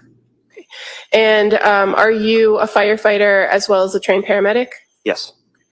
At Duxbury Fire, you all work 24-hour shifts? Correct. If I draw your attention to January 24th, 2023, do you recall working a 24-hour shift that day? I was at home. Okay. And so what was the shift that you were working that week, if you remember? I believe I worked maybe 2 days prior. I don't really remember. Okay. So you were on a day off? Yes, correct. And how was it that you ended up being involved in the call at 47 Summer Street on January 24th? We were recalled from via a pager and text message that there was an incident going on and that we were to respond. So can you explain to us how that works? So a tone goes off through dispatch that sends off a pager at our houses that alerts us. Then we also get text messages about the incident and then respond either to the station or to the scene, whichever they request. As a Duxbury firefighter, are part of your responsibilities to respond to these recalls? Yes. Is it a voluntary thing? Yes. So if you were indisposed or unavailable when a call went out or tone went out, would you be expected to respond to the scene? No. But in this case, on January 24th, just after 6 p.m., you heard that call go out, correct? Correct. And so then what did you do when you heard the call? I drove to the scene in my personal truck. When you got to the scene, what did you see?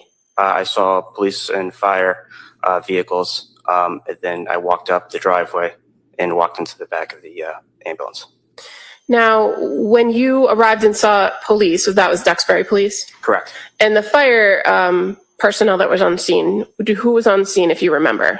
I only saw 2 people on scene initially. That was Kevin Heath and Sergeant Homestead. Okay. And Sergeant Homestead is a Duxbury officer? Correct. Now, was there a Duxbury ambulance in the driveway when you pulled up? Yes. And before even getting past that ambulance, were you asked to assist? Yes. What did you see when you came to the back of that ambulance? I saw an officer, Sergeant Homestead, and Kevin Heath doing CPR on a child. Had you seen how the child ended up in the ambulance, or did you come after? I came after. Did you then help take over with treating that child in the back of the ambulance? Yes. What was your initial observation of the patient? What did he look like?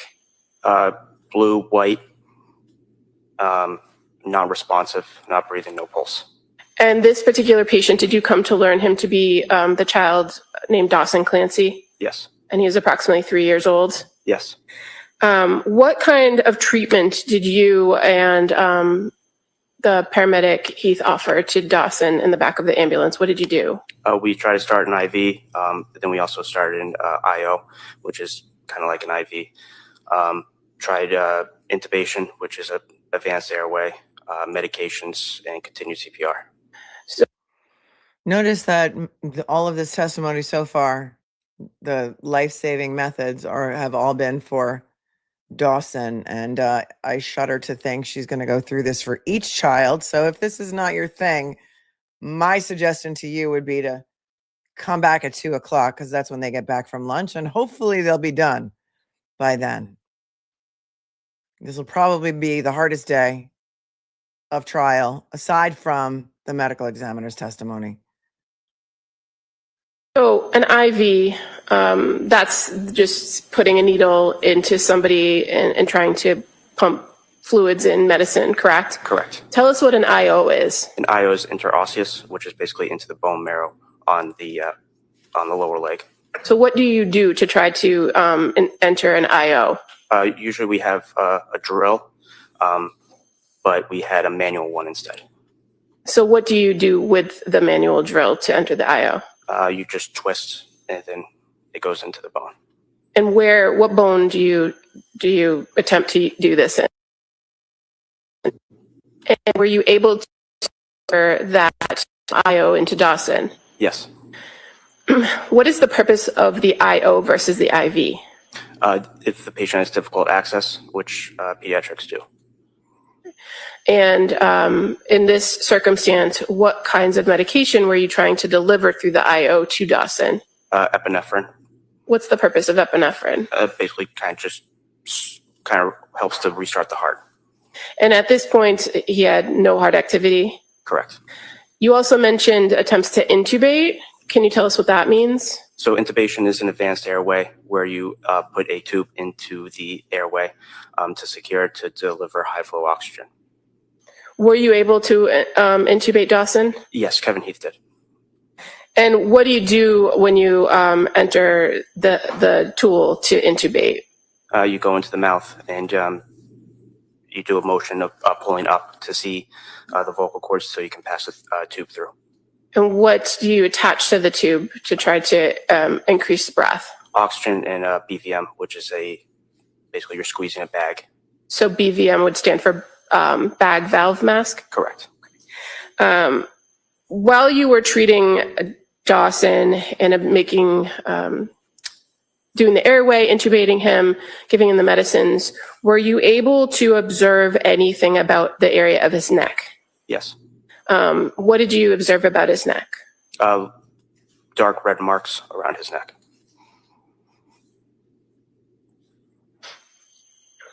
Now, all of this is happening while you are in the back of the ambulance with firefighter Heath, correct? Correct. And do you recall another Duxbury officer being present, Dan Doherty? Yes. Eventually, was that ambulance then sent to the local hospital? Yes. Which hospital did you guys go to? BI Plymouth. On the ride to the hospital, did you ever get a pulse for Dawson? No. Were you ever able to resume breathing using that method with the bag valve mask? No. The efforts to give him the medication, the epinephrine, did it ever do anything to start his heart? No.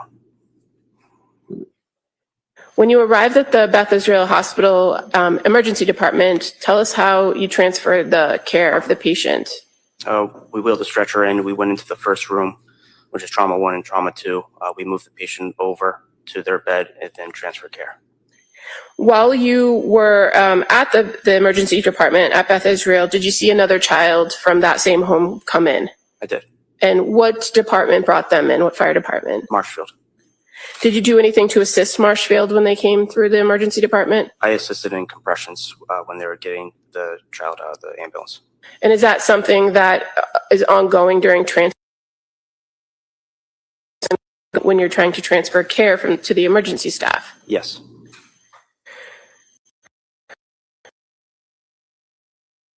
Being the father of the children at the emergency department that evening when you were there? I did.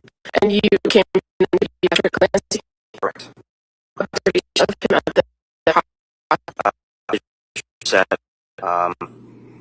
And yeah, just basically visually upset. Did you do anything yourself to assist him when he was there? I assisted to get a chair in case he needed to sit down. And was that before or after the children had passed, had been declared?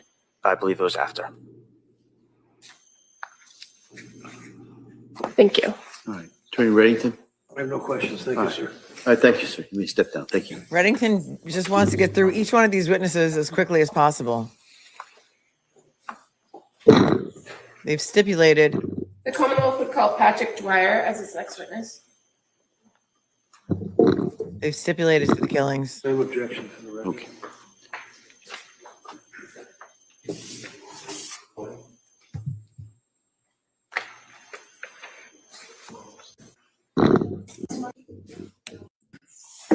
All right. Good morning, sir. Morning. All right. Yes, counsel. Thank you. Good morning. Morning. Could you please tell the jury your first and last name? Patrick Dwyer, Can you please spell your last name for the record? Dwyer. And how are you employed, sir? I'm a firefighter paramedic at the Duxbury Fire Department. And in what capacity are you a firefighter or paramedic? Do you have any supervisory roles? No, I'm not a supervisor at the department. Now, in your role as a firefighter and a paramedic, did you receive training for those roles? Yes. And how long have you worked for the Duxbury Fire Department? It's in my 8th year right now. I'm going to draw your attention to January 24th of 2023. Do you recall working that day? Yes. Were you on a 24-hour shift? Yes. And so that would be an 8 a.m. to 8 a.m., correct? Correct. At approximately 6 o'clock or just after 6 p.m., were you dispatched to 47 Summer Street? Yes. What was your assignment that day on shift?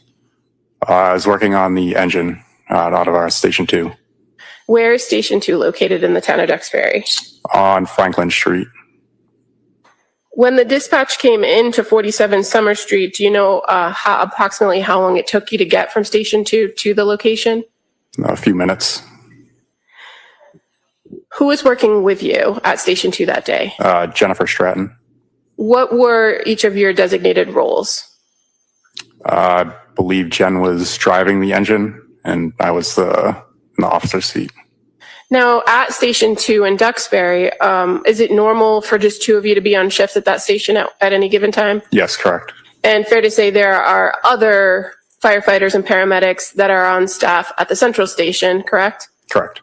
And in this dispatch, you at Station 2 on the engine were dispatched to 47 Summer Street, correct? That's correct. When you received the dispatch, did you have any information that there had been children involved? No, we did not. When you got to the scene, what did you see? When we got there, it was dark out. We started walking towards the house. And the other firefighters were there before us. Then we were directed to go to the basement. Before going to the basement, were you directed towards the outside of the house and then redirected to the basement? We were walking towards the backyard.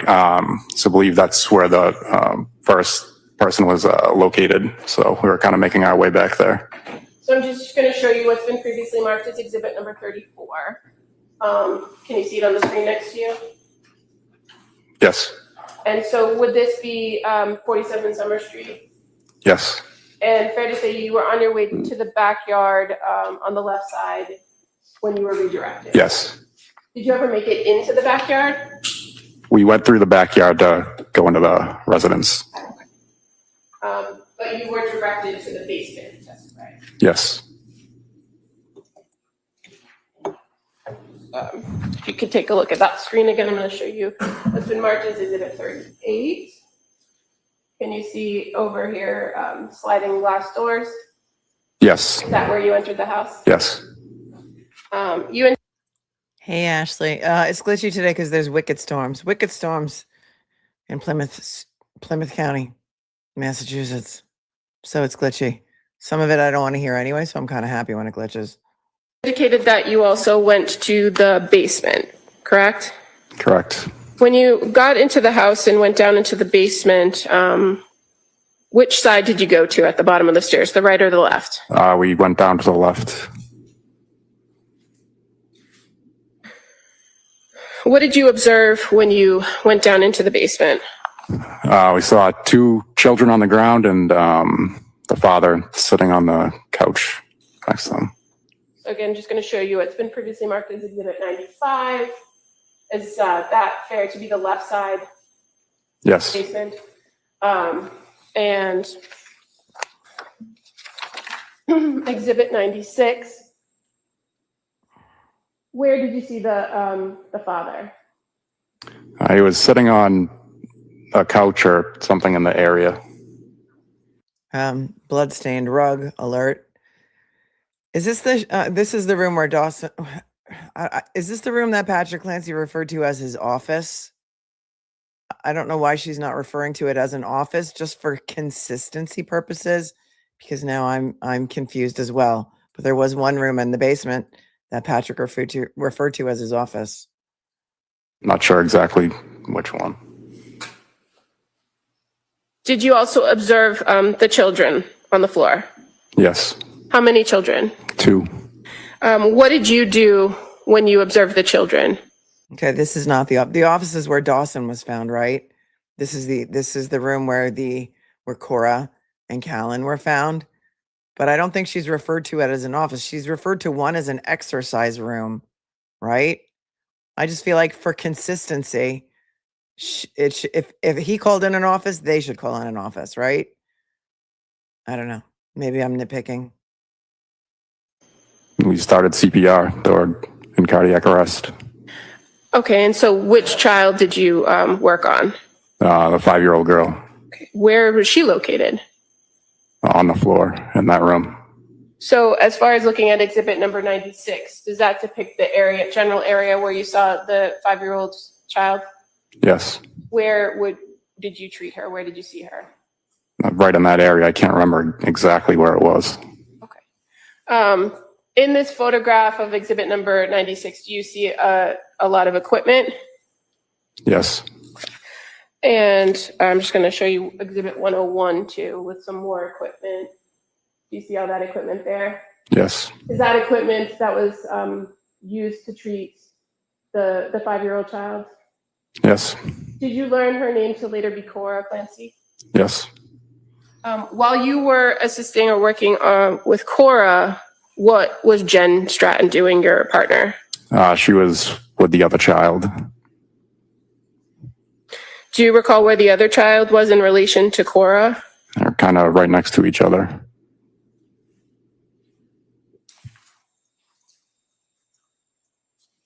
So again, showing you exhibit number 96, if you look to the middle of the photograph, there's a red spot on the floor. Is that a fair place where Cora was? Yes. And would the other child, the younger infant, was he closer to the couch or the bed area, or was he in a different location in the basement? Probably more towards this side, I would say, if I can remember. When you say this side. This is an excellent point. And Lisa says, I hope that they tested the blood to rule out that it was Lindsay's. It would potentially show that she started herself first. That's my question too. Whose blood was it? Have any of the first responders that have paraded in here so far said that any of the children was actively bleeding? Because I remember him saying that maybe there was some dried blood around, I think it was Cora's mouth, but I just have I have a question about whose blood that is. What do you see in the picture to depict where? Probably closer to the cardiac monitor. Okay, and can you tell us which is the cardiac monitor? Is it here at the bottom? Yes, that piece of equipment right there. And again, in exhibit 101, can you see the cardiac monitor a little better? Yes. Where is it in this photograph? Right there. Do you mind just getting up and pointing? I mean, there's another large blood stain here, and this is a picture of all the paramedic equipment. So either these pictures were taken when they were still there, which good. I'm glad that they're taking pictures actively while on scene. I mean, I think that's great. Or they left all of that equipment there. I'm not sure when these pictures were taken because I don't think she's asked anybody when these pictures were taken.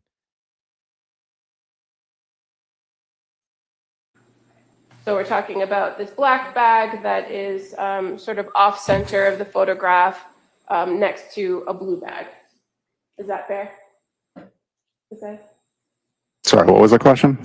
I'm just trying to locate it on the picture for the record. So you pointed to a black bag that's kind of off center in this photograph, correct?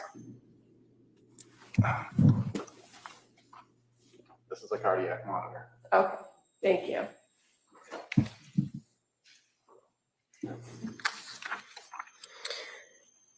When you started to treat Cora, what were your observations of her when you came upon her? I noticed she kind of looked like she had some burst blood vessels around her eyes. Did you make any observations of the color of her skin? It was kind of pale, bluish. When you approach the patient, what's the first thing that you do to assess them? I check for breathing, check for a pulse. Did she have a pulse? No. Was she breathing? No. And when you're doing those things, are you able to make observations of the area around their face, like their nose and their mouth? Yes. In this circumstance with Cora, did you notice anything around her mouth? Around her mouth? Not that I can recall.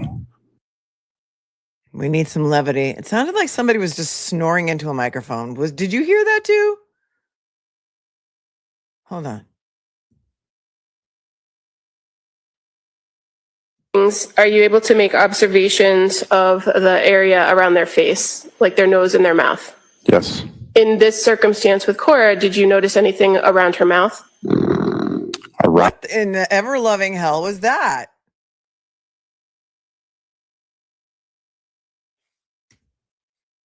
In this circumstance with Cora, did you notice anything around her mouth? Around her mouth? Did somebody fall asleep? Wow, that was just bizarre. Mouth? Not that I can recall.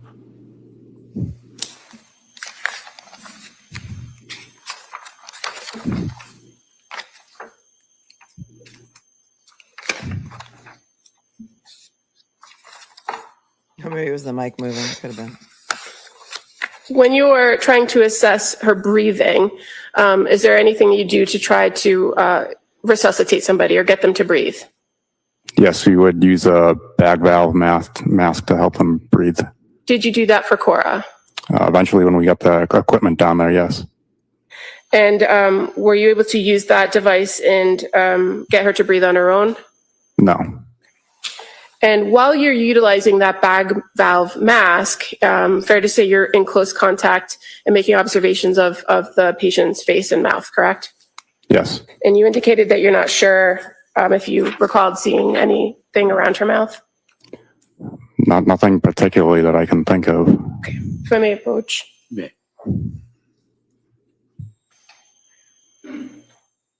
Just going to show you page 9, and if you could read that 17 through 19 to yourself.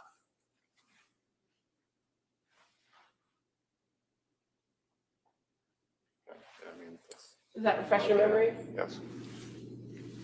What did you observe in or around Cora's mouth? That she did have some blood in her mouth. Did eventually other emergency staff come down and help you with rendering aid on Cora? Yes. And fair to say, one of the things that you do is maintain compressions and CPR. Yes. And can you do that by yourself, or do you often have to have somebody help? Well, we usually have multiple people working. And in this circumstance, with the treatment of Cora, other people came in and helped you with those things? Yes. Were you eventually able to prepare her to leave the basement area? Yes, once we get more first responders down there. And fair to say, there was first responders from other departments that came and helped prepare to bring Cora out of the basement, correct? Yes. Do you recall how she left the basement? We took her out of the basement on a backboard up the bulkhead stairs. And the firefighters that were assisting putting on the backboard, do you remember where they were from, what town? Marshfield. When Cora was placed into an ambulance, do you remember what ambulance she was placed into? Marshfield ambulance. Did you continue to help assist them when she was put in the ambulance? Yes, I went to the hospital with them. And do you remember who the firefighters were that were from Marshfield that were helping you? Yes, Andrew Wilkins, Ryan Henry, and Kerry Carver. And fair to say, Andrew and Ryan were in the back of the ambulance with you, correct? Yes. And Kerry was driving? I believe she was in the back also. Okay.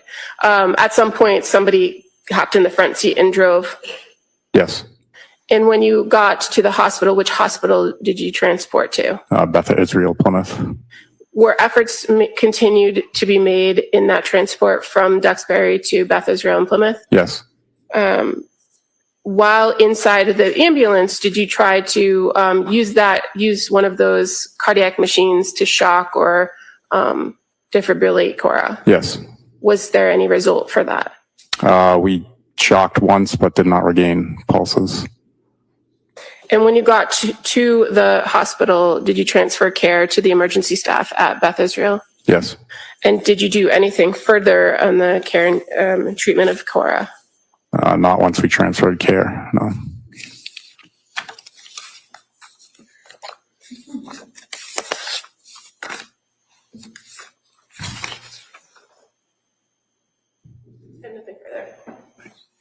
Mr. Reddington? I have no questions. Thank you, sir. All right, thank you, sir. You may step down. Thank Thanks.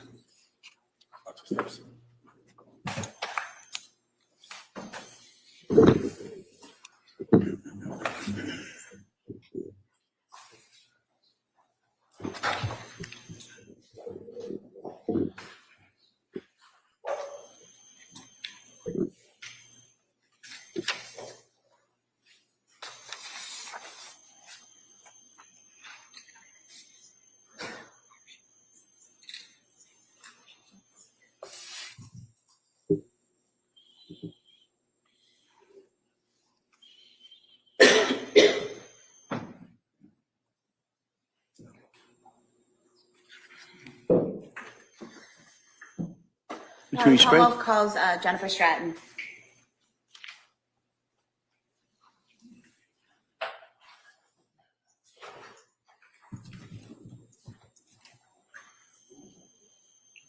Gonna FF a little bit.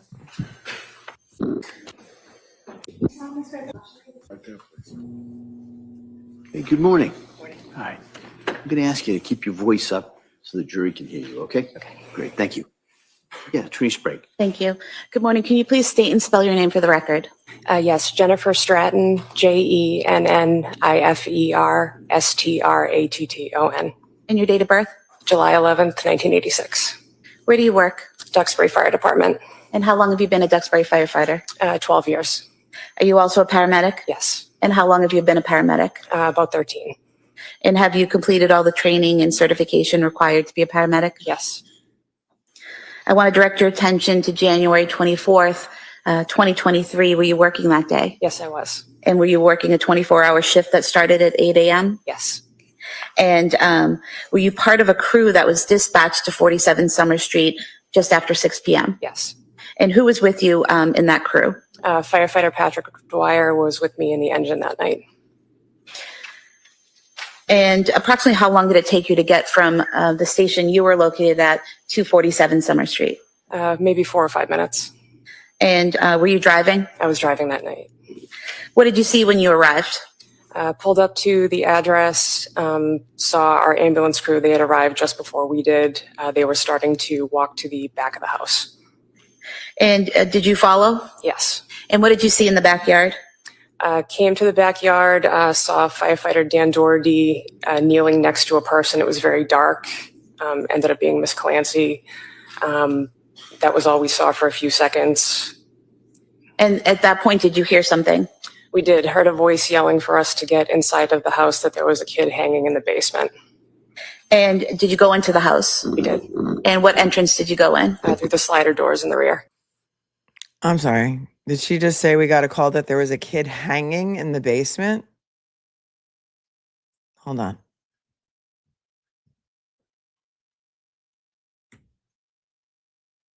Dark.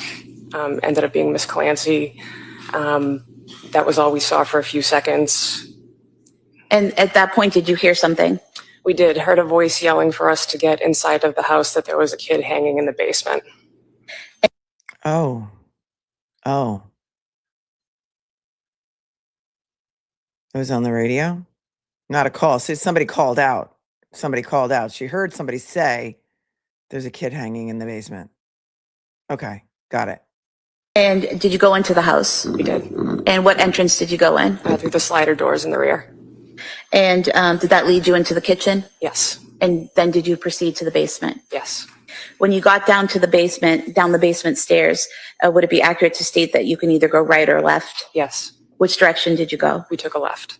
And what did you see when you went left? We took a left and we saw Callan and Cora face up on the ground. And when you saw them, what did you do? I immediately jumped on the radio to ask for 2 additional ambulances, that we needed more help. And Patrick ran to Cora and I went to Callan. And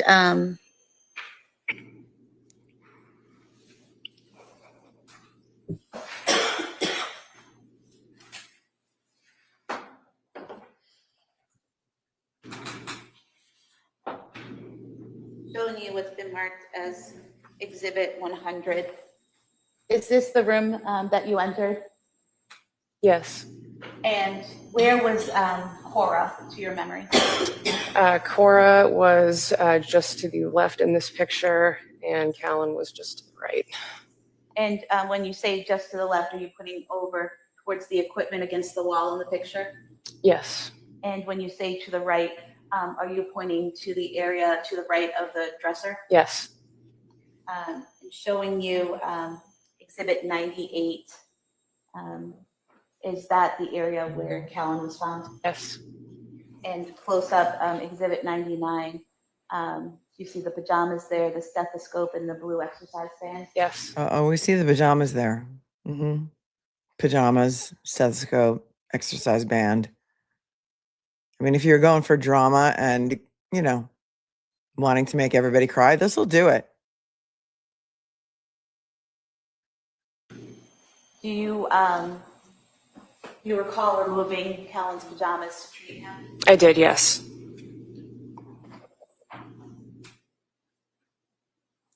So when you went over to Callan, you remove his clothing. What do you do after that? I didn't remove his entire onesie right away.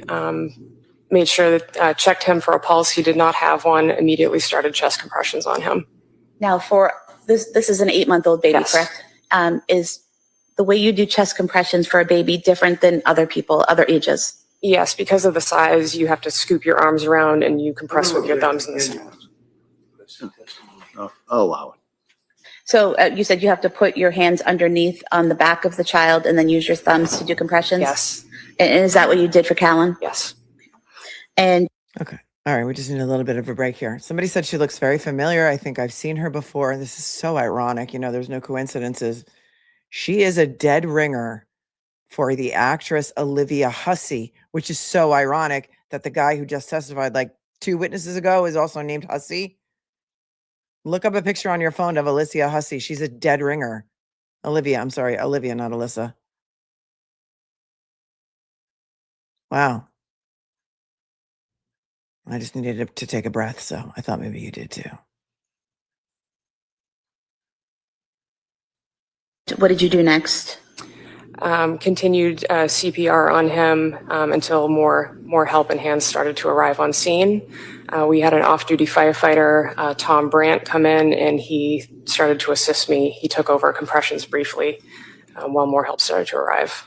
When Brandt took over chest compressions, what did you do? At that point, someone had brought down a bag valve mask to help us deliver oxygen to the child, and we started delivering oxygen to the child. And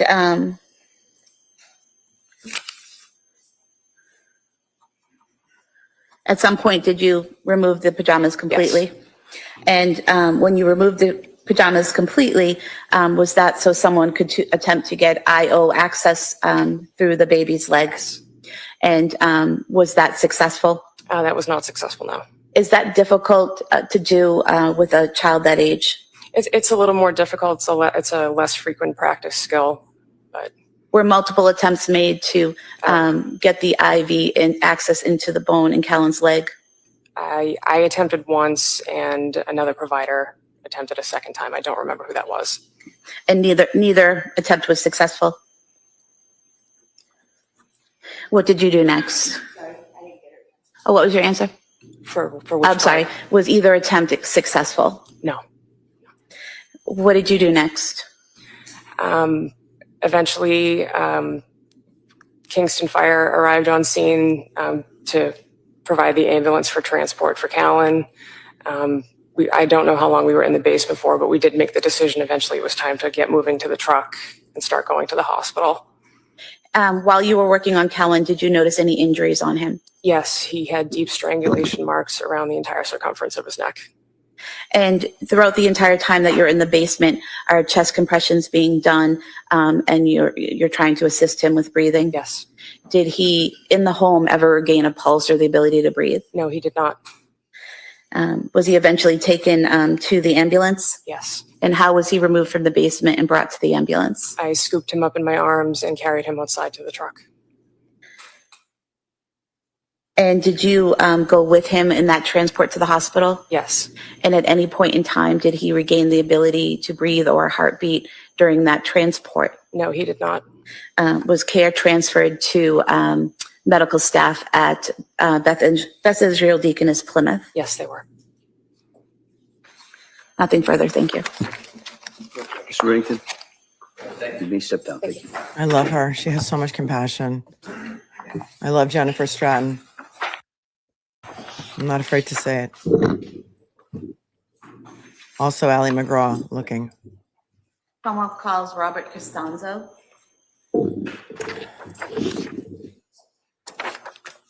I got to break.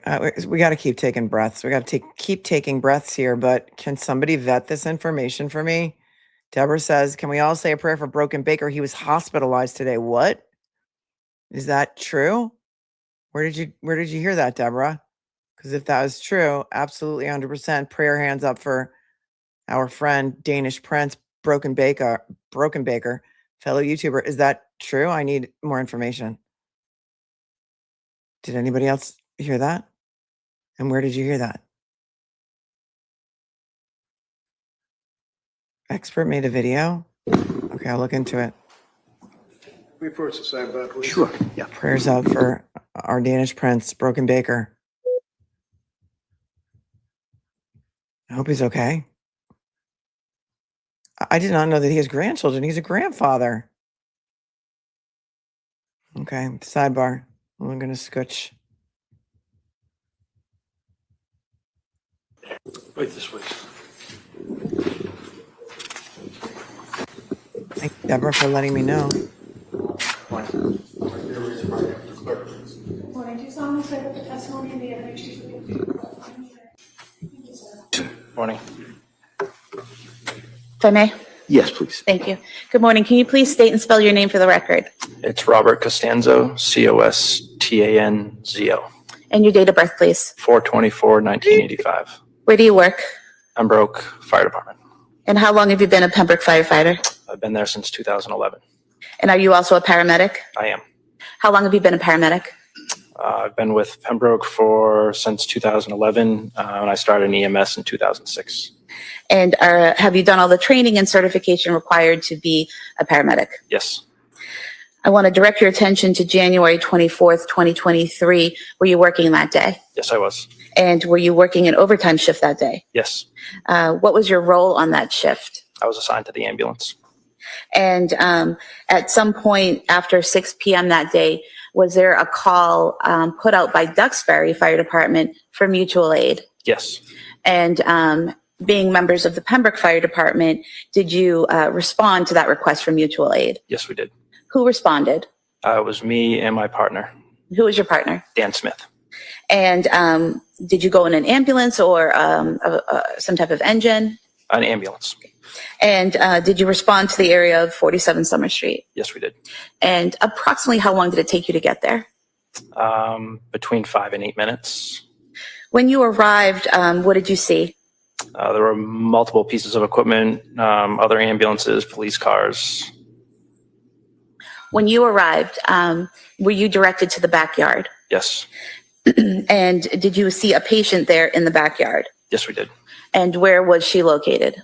She was on the ground with a Duxbury firefighter. She was already C-spined on a longboard with a collar. She was unresponsive, but breathing on the ground. And did you learn her name was Lindsay Clancy? Yes.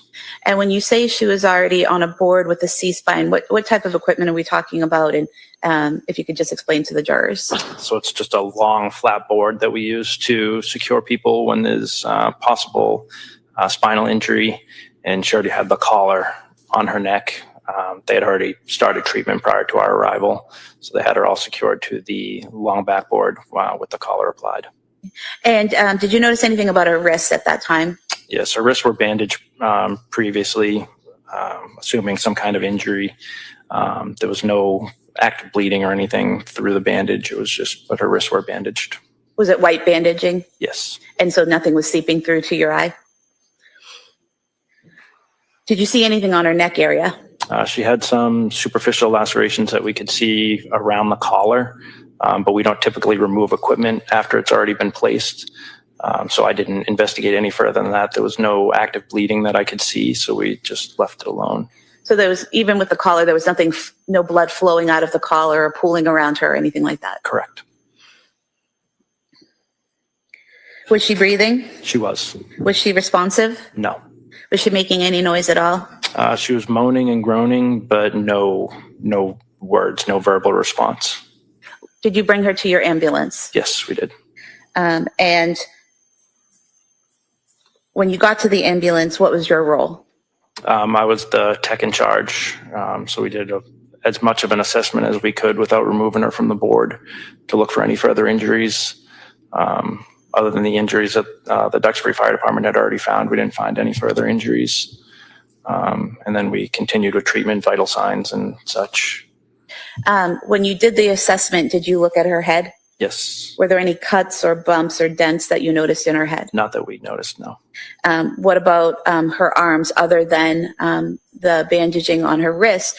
Were there any cuts, obvious broken bones or injuries to her arms or her hands? No obvious broken bones or anything, no. And you said you were the tech. What does that mean? I was the medic that was in charge. It's one or the other. You're either assisting the medic that's in charge or you're the medic in charge. Okay. So I was the medic in charge. And was anyone else in the back of the ambulance with you treating Ms. Clancy? Yes, my partner, Dan Smith. Who was driving the ambulance, if you recall? It was our deputy chief, Jim Shea. And do you recall which hospital you went to? South Shore Hospital. While you're, well, let me ask you, how long approximately did it take you to get from 47 Summer Street in Duxbury to South Shore Hospital? It's typically from Pembroke, it would be about 15 minutes, so it would be a little bit longer than that. I'm not sure the exact time, so probably maybe 18 minutes. Okay. And while you're in that transport, in the back of the ambulance, after you've done this examination of Lindsay Clancy to see if there are any other injuries, what do you do next? So we would start treatment. So we started putting 2 IVs as a precaution, and any other treatment that was needed. So we noticed that her pupils were constricted and she was unresponsive. So we treated for a potential opioid overdose. We gave 2 milligrams of Narcan, and she seemed to become a little bit more agitated, trying to grab, reaching out with her arms, but no verbal communication. She never fully woke up. And have you given Narcan to individuals in the past in your role as a paramedic? Yes, I have. What is the typical reaction when you give a patient Narcan? It depends on the drug that they took or the amount of drugs that they took, but depending on what they take, their respirations will go up, their pupils will get a little bigger. Sometimes they fully wake up. We know who they are, who's referred to. The patient. Yeah. Other patients. And you were referring to patients that you've dealt with in the past in your role as a paramedic, is that correct? That's correct, yes. Okay. And so they would often wake up when... Hello, first responders in the chat. Narcan only works if what? Fill in the blank. Narcan is not going to be effective in certain situations. So this is kind of important. Yeah, remember I mean, the claim is that she took a handful of pills, right? And I think the pills that were found in the dresser. What were the pills that they said that she took? Lorazepam?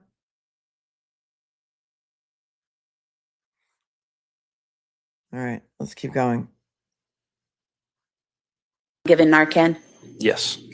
And so they would often wake up when given Narcan? Yes.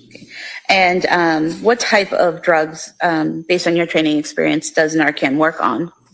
We're trained to use it for opioid overdoses, so heroin, fentanyl, other drugs like that. Okay. And does Narcan typically work on benzodiazepine? We are not trained to use it for anything other than opioids. Okay. And when you gave Lindsay Clancy the Narcan, she did not wake up, correct? No. Did you provide any other care to Lindsay Clancy on the way to the hospital? Just continued to monitor her vitals and make sure there was no decline. And once you arrived at the hospital, did you transfer her care to the hospital staff? Yes, we did. No other questions? All right. So you're not trained in Narcan on benzodiazepines, is that correct? Yeah, we don't give it for benzodiazepines. And in any event, when you gave Narcan to the body that was laying on the ground, and she had already been wrapped up on her wrist, right? That's correct. Already been wrapped up, had the thing on the neck to prevent the head from moving, right? That's correct. And also had bandages perhaps on her neck area, I'm not sure. There were no bandages that I could see because Just the the neck collar thing? blocks. Yeah, most of it I could see. There are some holes in the collar that we could see some superficial lacerations through, Right. but there was no active bleeding. Her wrists were already bandaged, so we don't take the bandages off after they're on. And Okay. there was no blood Good. screws. I asked the questions, you can answer them, okay?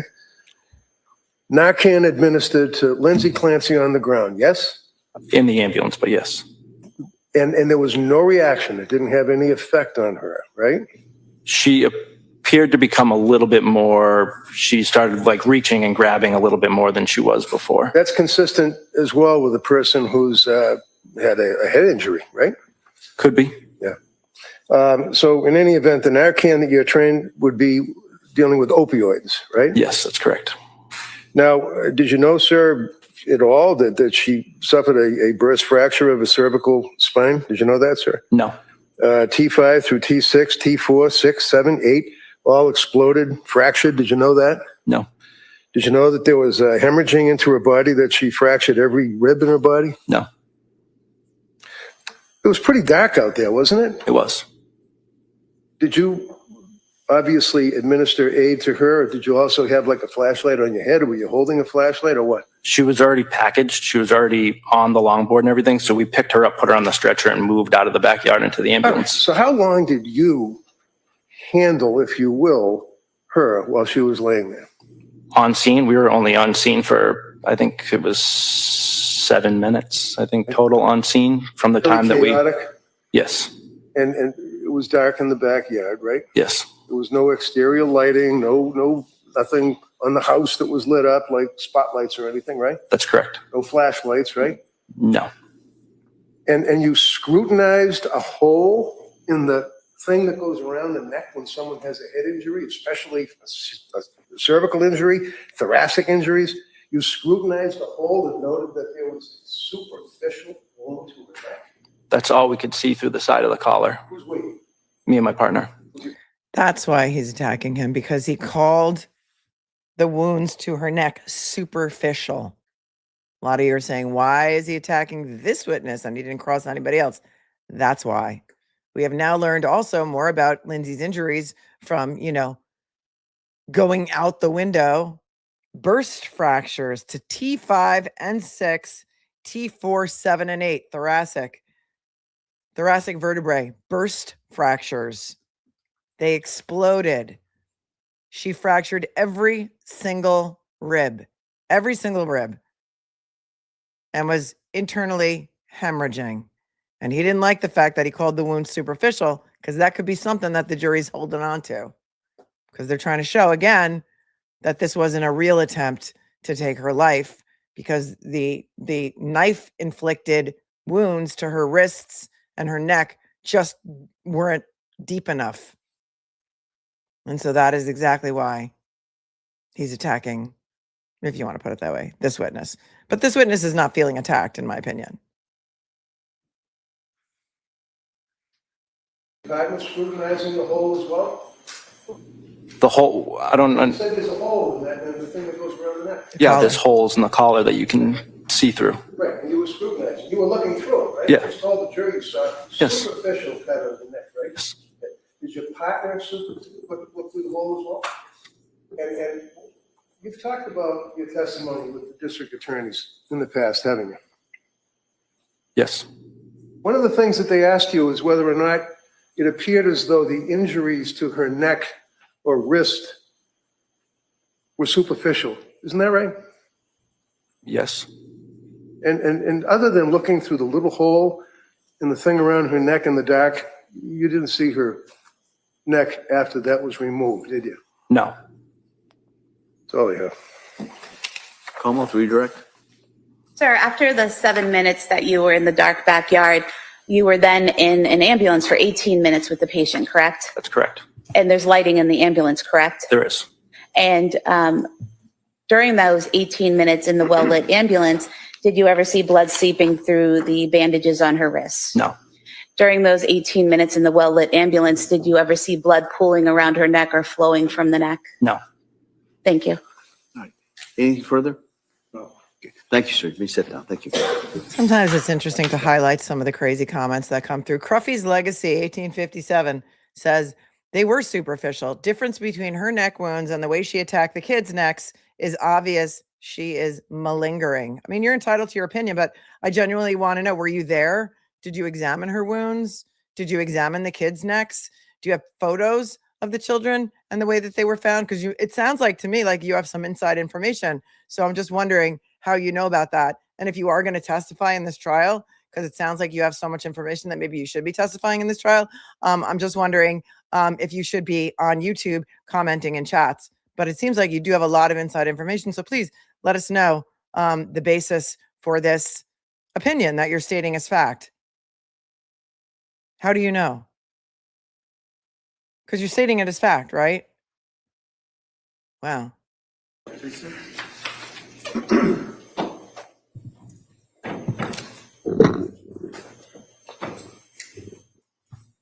Commonwealth calls Daniel Doherty. Same objection. And testify. Sure, she's malingering. She broke every single rib, fractured almost every single thoracic vertebrae, and she's paralyzed from the waist down. Nobody wants to be dead right now more than Lindsay Clancy, in my opinion. Okay, nobody wants to be dead right now instead of Lindsay Clancy. Cruffy's like, again, okay, it's a rage baiter. So before, how do I know they were superficial? The guy at the scene literally just testified to that. Is he lying? He's testified that he saw in a dark backyard through a hole in her cervical collar that his opinion is they were superficial without examining the actual wounds. So to me, that's not reliable testimony. But again, you go on with your bad self. And your date of birth? 8/27/1986. Where do you work? Duxbury Fire Department. What we do here is we're open to listening to all the evidence, and then we formulate our opinions later. So when people come into this chat stating things as fact, like the other people before who were in here spewing nonsense about Patrick Clancy having an affair and wanting this and doing all of that, like we don't do that here. So I think maybe law and crime is a better fit for you. So enjoy over there, where I'm sure you can spew whatever BS you want. Malingering. Some people have zero empathy and zero ability to just open their mind and wait until the case is over and actually listen to the facts. Have you been with the Duxbury Fire Department? 5.5 years, full time. Are you also? Oh, I missed his name. Hold on a second. Thank you. You may have a seat, sir. Watch yourself, please. All right. Good morning, sir. Good morning. All right. Thank you. Good morning. Can you please state and spell your name for the record? Daniel Doherty, Dougherty. And your date of birth? 8/27/1986. Where do you work? Duxbury Fire Department. How long have you been with the Duxbury Fire Department? 5.5 years, full time. Are you also a paramedic? Yes. And how long have you been a paramedic? 4 years. And have you completed all the training and education and certification required to be a paramedic? Yes. I want to direct your attention to January 24th, 2023. Were you working that day? I was. And were you working a 24-hour shift? Yes. What was your role that day on shift? Firefighter, paramedic. And sometime after 6 p.m., did you respond to 47 Summer Street in Duxbury? Yes. And when you responded, who was with you? Firefighter Heath was driving and firefighter Nudd was in the back. And so you're in ambulance 1 at that time? Mm-hmm. Is that a yes? Yes. And when you arrive at 47 Summer Street, what do you see? There was 2 police cruisers either blocking the driveway or near it. So we pulled ahead of it, stopped the truck and got out. And did you head to get equipment and head to the backyard? Yes. And what did you see in the backyard? We had Officer Hall kind of directing us towards the side to the side gate. And from there we went around to the back of the house. And did you see a female on the ground? We did. And did you learn that was Lindsay Clancy? Yes. Do you recall what she was wearing? I believe it was jeans and a tank top. Did she also have socks on? I believe so. And did you examine her or assess her once you reached her? Yes. And what, if any, injuries did you observe? She had lacerations to both wrists as well as her neck. And were those lacerations actively bleeding? No. Can you describe the lacerations that you saw on her neck? There was dried blood, seemed to be somewhat superficial since there was no active bleed. And what about the cuts on her wrists? Same. And would you say same? Are you saying that there was no active bleeding there? Correct. Okay. And what, if anything, did you do to treat those wounds? We bandaged them up. I believe we placed a ABD pad, just a sterile pad on her neck as well. You said an APD or a sterile pad. Is that just a type of like gauze or something that you put on the wound? Yes. Okay. And so you did that, and then you bandaged the wrist, or vice versa? It was the wrist first, I believe. But we did secure the airway first before bandaging her wrist. Okay. So when you first arrived, is she breathing on her own? She was. Was she responsive? Somewhat. What does that mean? Not totally responsive. Pretty much to painful stimuli. And what is painful stimuli? As we were moving her, she somewhat regained consciousness on us. And painful stimuli, is that when someone reacts physically or verbally to pain? Yes. And so you said that you assess her when you first get there. You said you did the airway first, is that right? Yes. And how did you go about doing that? We placed an OPA device to secure her tongue down, just to protect her airway. What's an OPA device? It's a plastic device that depresses the tongue just to keep the airway open. Okay. So it's not the tube that goes down? No. It's just something that holds the tongue down? That's correct. Okay. I need to break for a moment just to point out here that only 25% of you have hit the like button. What are you waiting for? Hit the like button. It helps the algorithm. It helps drive people to the channel. It's a great way to support. It's free. It's free. Hit the like button. And after you did that, what was the next step? We placed a non-rebreather air mask on her and set the oxygen. So is that just a mask that goes on the face providing oxygen? Yes. And then what did you do next? From there, that's when we heard the scream. And so did you bandage the neck and the wrist before the breathing, securing the breathing, or after? That was after. Okay, so just to be clear, first is securing the tongue down, putting the oxygen mask on, and then you did the bandaging? That came later, yes. Later, okay. So was the bandaging before or after you heard the screams? That was after. Okay. So when you hear the screaming, what, if anything, do you do? I looked at Captain Hussey and Firefighter Heath, and we kind of all looked at each other, trying to figure out what was going on. Okay. And did any of you leave the area after hearing the screaming? Captain Hussey did.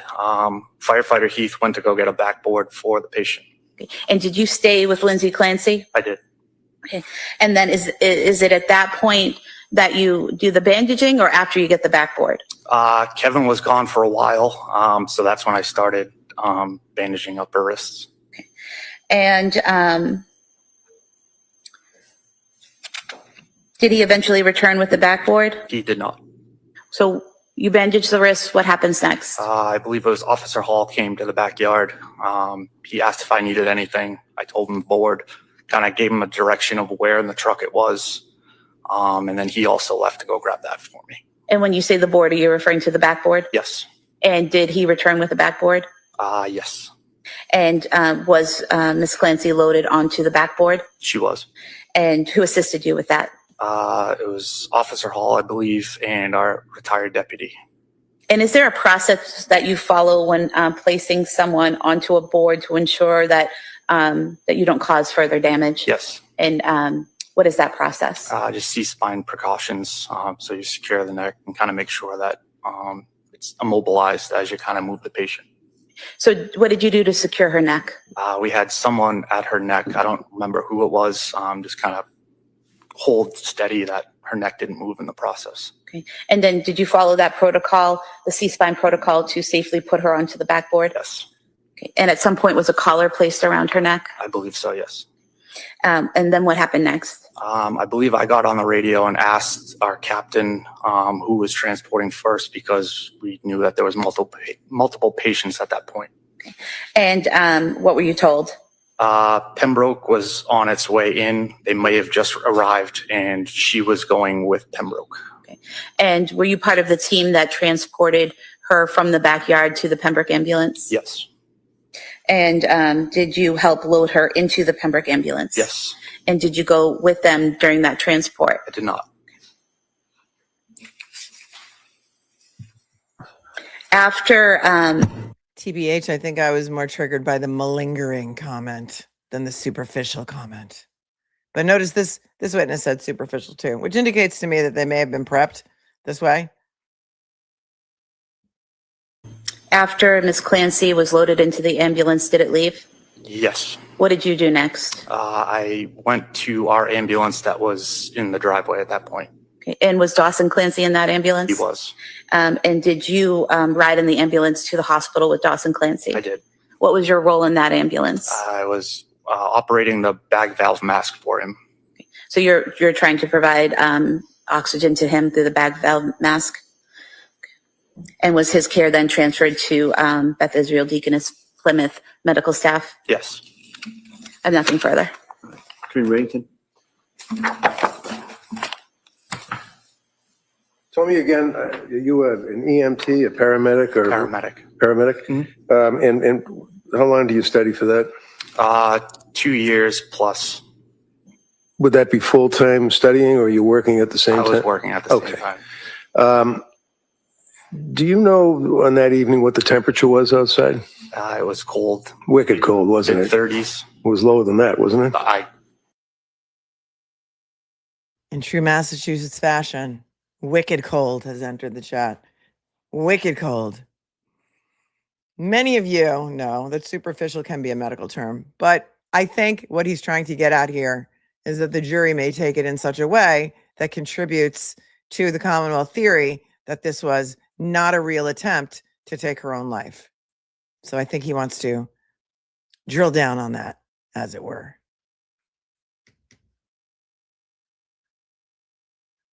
Do you know on that evening what the temperature was outside? It was cold. Wicked cold, wasn't it? 30s. It was lower than that, wasn't it? I was a It couple. was really cold. Yeah. And how long was she laying in the snow and on the ground?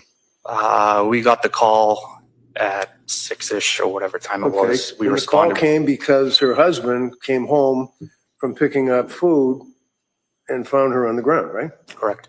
So you don't know how long she was laying in the snow on the ground, right? No. In the cold? Correct. And what's hemostasis? Do you know? What's that? Hemostasis. Lindsay is sitting at the table, at the defense table, in her wheelchair. Her hands are on the table, with her elbows on the table, with her hands clenched in front of her. Either her eyes are closed or she's just been looking down this entire time.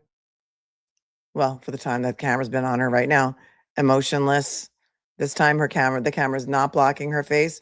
So if you want to see her profile, you can come to the screen and watch it. What's hemostasis? What does that mean? Just the coagulation. And you know what the effect of hypothermia? Let me ask you, what's hypothermia? It's just the body under temperature of the body. Under temperature of the body? Or your body is. And now the cameraman has decided to focus on the wheelchair.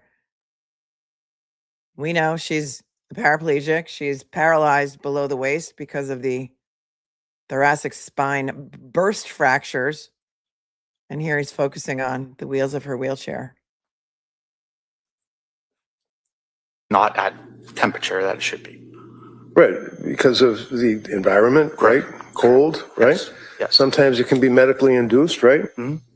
Hypothermia affects the blood flow, doesn't it? Yes. In fact, you actually have a thing called therapeutic hypothermia, right? Mm-hmm. Like if they have to restrict the blood flow to either a heart or a brain or something, that a person can be induced medically to be cold. Yes. And it would restrict blood flow, right? Mhm.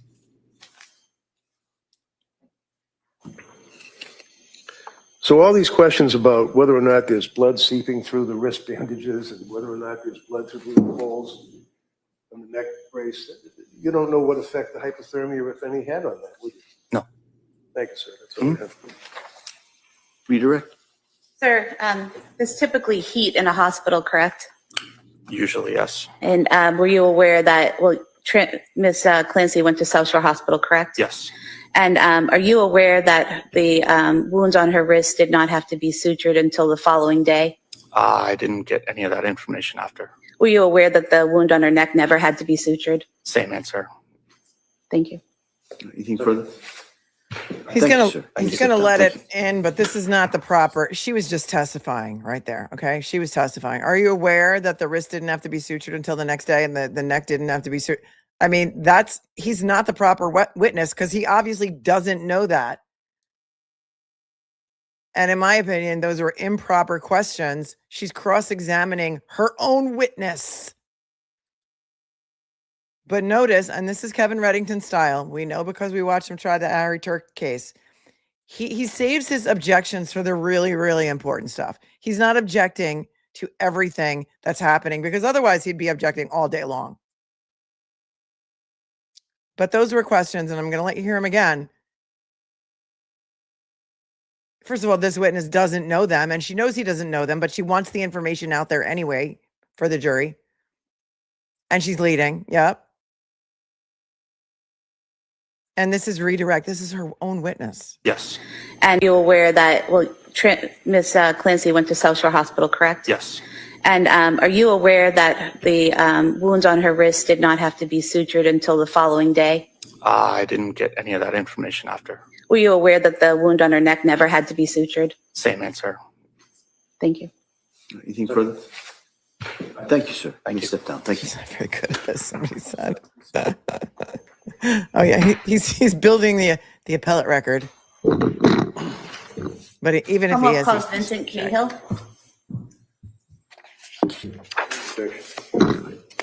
You may testify. Okay, wait. Look at Kevin Reddington's head. Hold on. I got to zoom in on him for a minute because he deserves it. Okay. She calls another witness, another first responder. We're going to zoom in on Kevin Reddington. And one of our favorite court officers here on the right, he's there all the time in Plymouth Superior. And I think this is the same courtroom where all the Karen Reed hearings are held. If you guys are boots on the ground there, let me know. This is Plymouth Superior. Same case where the Karen Reed civil cases are, where Judge Gilday sits. It looks like the same courtroom. Maybe they all look alike. She calls this witness. Reddington objects. Watch his head shake. You may testify.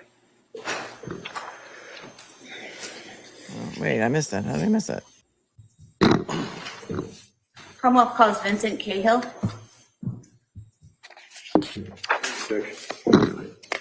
You may testify.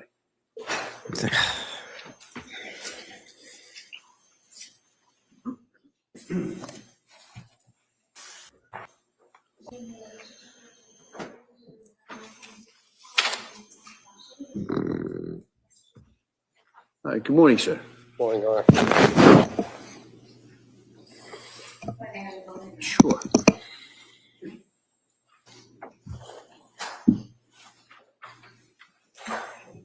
Good afternoon, sir. Can you please state and spell your name for the record? Sure. My name is Vincent Cahill, to be Vincent. Last name Cahill, that'll be Cahill. And your date of birth, please. 11/11/1996. Where do you work? I work at the Duxbury Police Department. How long have you been with the Duxbury Police Department? About 5.5 years. I want to direct your attention to January 24th, 2023. Were you working that day? Yes, ma'am. Were you on patrol? Yes. And directing your attention further to approximately 6:11 p.m., were you dispatched to 47 Summer Street in Duxbury? Yes, ma'am. And when you arrived there, how long did it take you to get there approximately? A couple minutes. And when you arrived there, what did you see? When I arrived there, I saw a cruiser in the driveway, as well as an ambulance and a fire captain. And did you head to the backyard? Yes. And did you see a woman on the ground there being cared for? Yes. And did you later learn that was Lindsay Clancy? Yes. At some point, do you hear? Wants to get in and out of there so quickly. As a side note, I would just like to thank the first responders of Duxbury and the firefighters, men and women who have come in today to dress up our screen. Thank you. Thank you so much. Good looking crowd. I'm just saying. Or did you hear loud screaming? Yes. And as a result of that, did you go inside the home? Yes. And did you go to the basement area? Yes. And when you went down the basement stairs, did you go to the right or the left? I initially went to the right and I was following the father. So as you're going down the stairs, you say the father, is that Patrick Clancy? Yes. Do you see him as you're going down the basement stairs? Yes. And where is he coming from and where is he going to? It's coming from my left, heading to my right. And what is his demeanor? He was screaming. And as you came down the stairs, did he point in a direction? Yes. Where did he point to? To the left side. And is that where you headed? Yes. And when you went to the left, did you see two children on the floor in that area of the basement? Yes. And what did you do? I checked the pulse of the 5-year-old girl and passed that information along. And then when fire came on scene, I then was backing away because fire was going to start taking over, taking care of the 5-year-old girl. I then backed into the infant who was on the ground. So you said that you checked the 5-year-old. Was that Cora Clancy? Yes. You checked her for a pulse. Did she have a pulse? No. And you said fire came down and started taking over. Was that firefighters from Duxbury Fire Department? Yes, ma'am. And you said you started backing up. Is that when you bumped into Callan Clancy? Yes, ma'am. And at that point in time, what did you do next? I checked Callan's pulse. And did he have a pulse? No. Did firefighters take over care of Callan? Yes. At that point, did you do something to make it easier for the people to fit in the room and treat the children? Yes. I moved a large futon or ottoman, piece of furniture. And I'm showing you Exhibit 96, directing your attention to the couch bed and the ottoman on top of it. Were you the one that placed that ottoman on top of the couch bed? Yes, ma'am.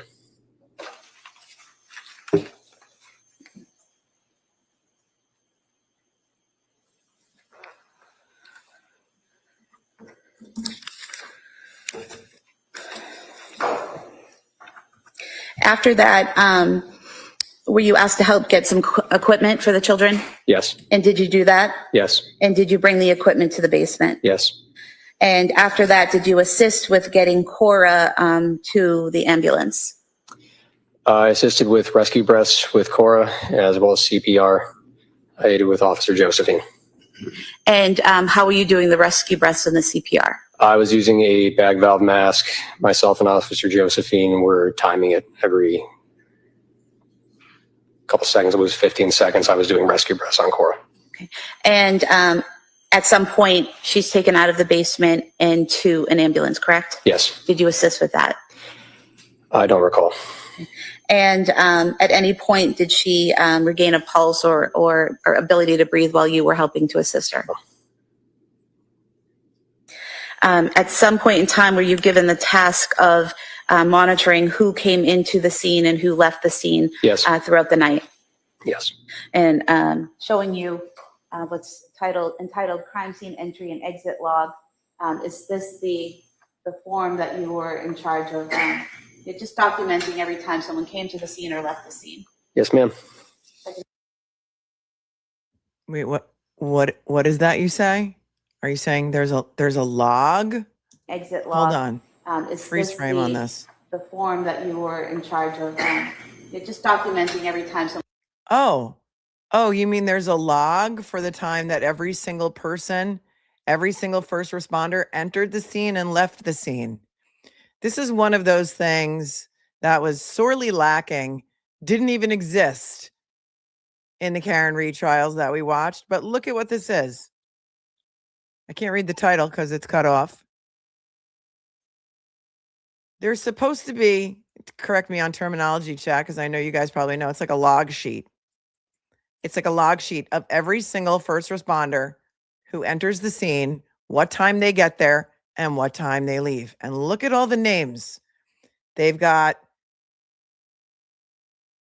fire department,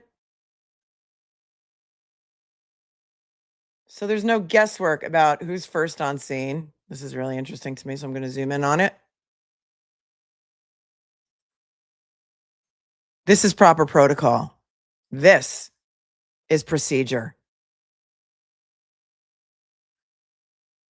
Who's there, what time they come, what time they leave, so that they know every single person who was there.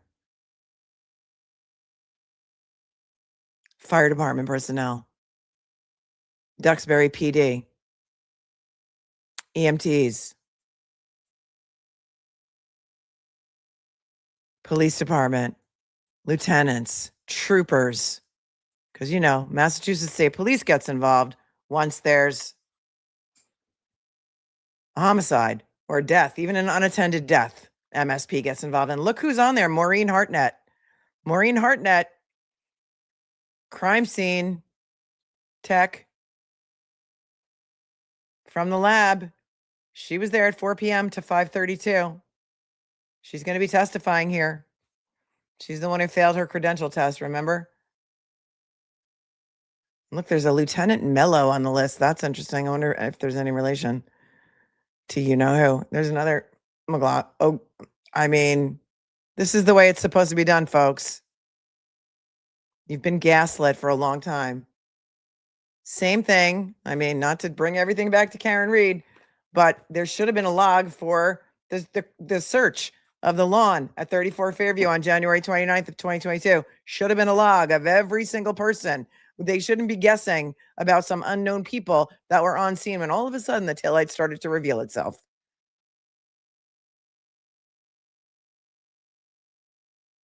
Moving on.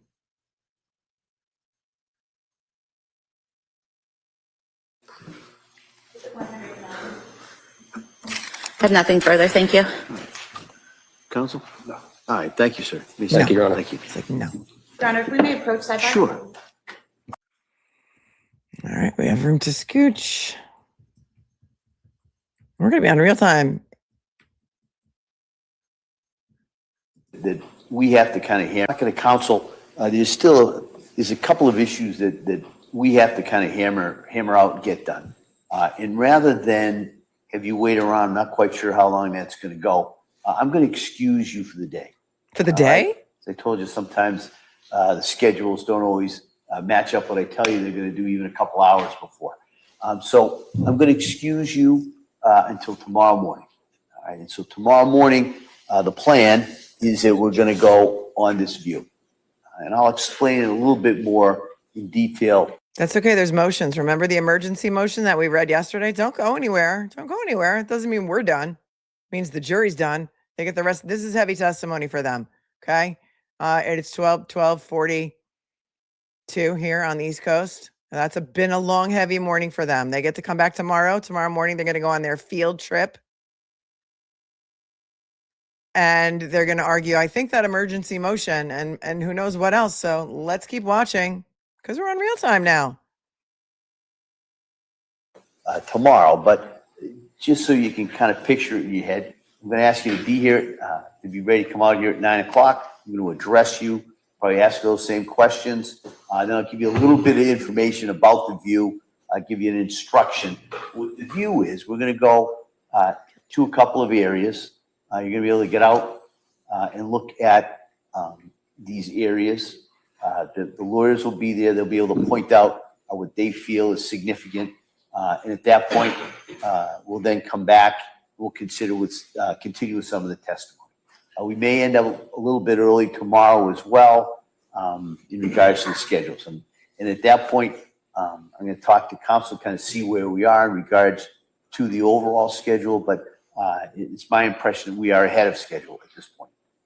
So I just kind of wanted to let you know that. So I'm going to excuse you till tomorrow morning rather than have you sit here and just kind of wait in regards to that. So I'm going to excuse you till tomorrow. I'd ask you to be here at 9, check the weather, see, but you'll be on the view in the morning, and then there'll be some witnesses in the afternoon. All right, so remember, I'm going to ask you those questions. Don't read anything. Don't talk about it. Don't do any research. Don't take any field trips. And I'll see you tomorrow morning. Okay? Thank you. Court, all rise. Sure, close your notebooks, wait on the chairs, please. Thank you, 18-wheeler Maligator Crate, gifting 5 memberships. Karen Sutter, thank you for your copay. Needlepoint today is my favorite quote from The Help. I love that one too. I used to say that to my kids when they were growing up all the time. You is kind, you is smart, you is important. That was our mantra. I love that. Thank you, Karen Sutter. Sarah says, I really wish people would educate themselves on PPP and PPD. It is real and terrifying, and she tried to get help. No matter what she's living with, the life sentence of what she's done, I wish they never took this case. All right.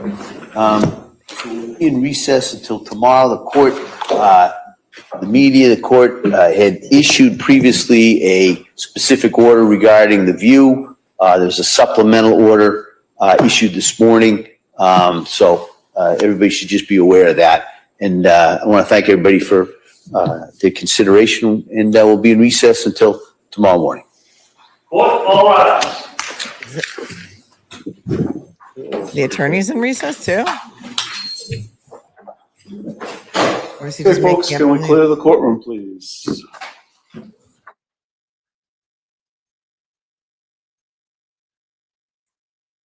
Good morning, Samantha H. You're welcome. You're welcome. She says it's too hard to listen to this alone. Thank you very much for your super chat. Helena, thank you. Hugs. Cornflake Girl, thank you, first responders. Thank you for your 10. Marilyn Price says, what happens to the golden rule? Some of you may need to hope you get more compassion and empathy if you ever have the worst day of your life. Thank you, Marilyn, for your 5. Meditating Honey Badger, thanks for gifting a membership. You're awesome. Their coverage is cut. My coverage is not. If you're choosing to leave, please hit the like button on your way out, because that is the nice thing to do. It's kind of like wiping your feet on the mat when you go to somebody's house.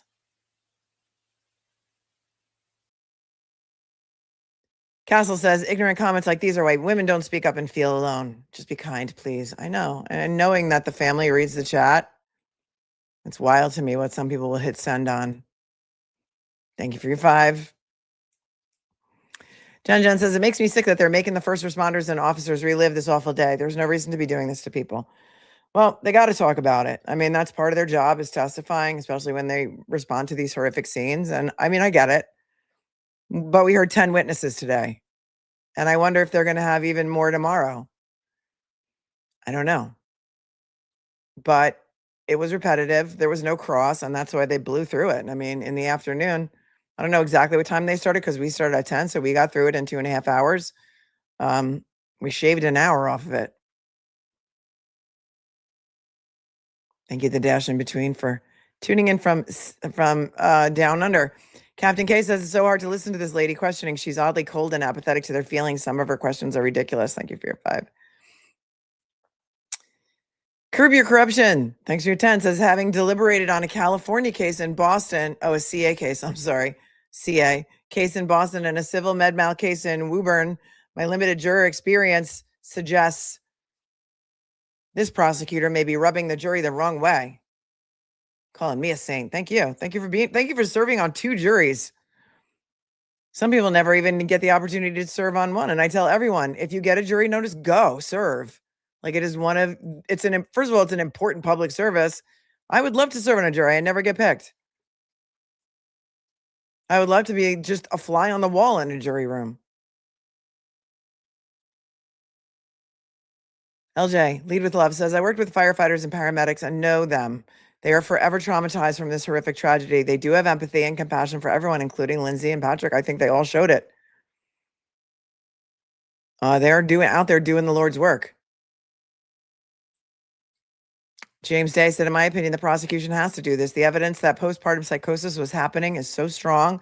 Their only hope is getting the jury emotionally charged. I'm waiting to hear from the experts. Postpartum psychosis is real. It is the Commonwealth's burden after the defense puts on a witness. It is the Commonwealth's burden throughout this trial, since she said she's asserting the defense of lack of criminal responsibility, to prove that she was not suffering. She was not suffering from a mental disease or defect that affected her ability to see the wrongfulness of her actions. And that's what they're going with. her copious notes, her journaling. I mean, they tried to say she wasn't taking her medication, but then yesterday, Kevin Reddington whipped out a journal. She was keeping copious notes as if she was charting her own medication journey. And this is one of the ways that they're going to try and do it with emotion. I think you're right. Overruled sit down says the Commonwealth putting all these people through this for what? She already admitted it. Crazy. Well, they could have stipulated, as we've discussed many times, but they didn't want to for whatever reason. They really want this win. And it's not like Lindsay Clancy. If she's found not guilty by reason of insanity, it's not like she's getting let out. It's a question of whether she goes to a state hospital or prison. Nobody is suggesting that Lindsay Clancy should be set free. The acts are horrific. The question is, was she suffering from a psychotic break? And I want to wait and hear from the experts because I genuinely don't know the answer to whether someone in a psychotic break is able to maintain some sort of lucidity, make phone calls, text pictures. I don't know the answer to that. I'm not an expert. And so I want to hear what the experts have to say. When we watched the Carly Gregg trial, Carly Gregg was 14 years old when she shot and killed her mother. And there's video of it, not video of the actual shooting, but video of her going into wherever the gun was, like going into her mother's bedroom, getting the gun. We see her come out into the living room. We see her in the living room. We watch her walk in to, I think it was her bedroom where the mother maybe found some marijuana or something.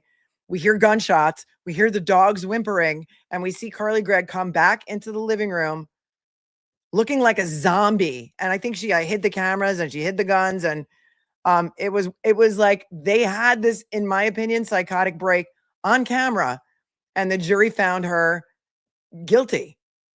And this girl, 14 years old in Mississippi, is going to prison for the rest of her life without ever the possibility for parole. She too had been put on all different kinds of medication at 13 and 14 years old. God knows what it did to her little brain. But in my opinion, we saw it. We saw it on video, and the jury didn't agree. And so I have no idea what the jury is going to do here. But that's why the experts are so important. This is going to become a battle of the experts for sure.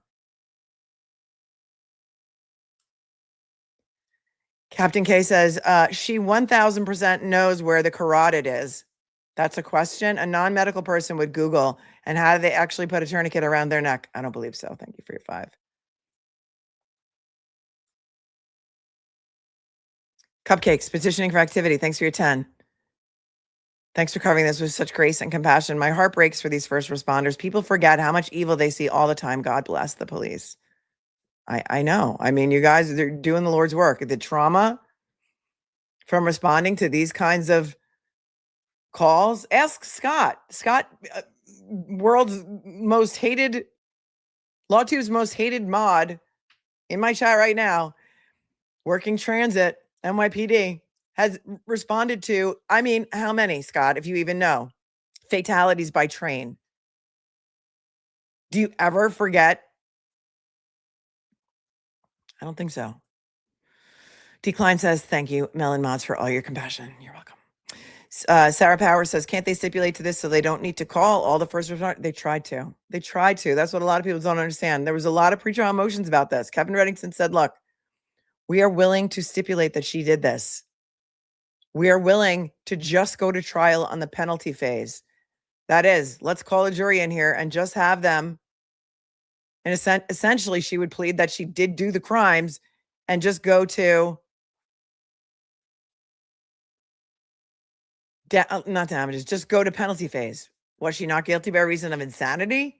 Was she suffering from a mental disease or defect that caused her to fail to appreciate what she was doing was wrong and unlawful, or not? Prison, state hospital. Scott says, in Brooklyn, there's 35 a year. Manhattan, over 100 a year. Right. And over your 25-year career, that's a lot.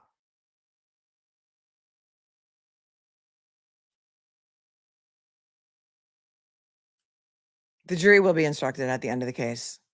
Oh, thank you, Scott. This was your case. All right, I'll take a look at that later. Thank you. Wait, are you saying this is something that just happened that you had? Oh, this is a 2008 case. Okay. Yeah, I mean, the horrors that Scott has had to respond to in the 25 years on the job is nothing like nothing. Nobody should have to, but like that's the career you choose. I get it, but it's horrific. You guys have an amazing sense of duty.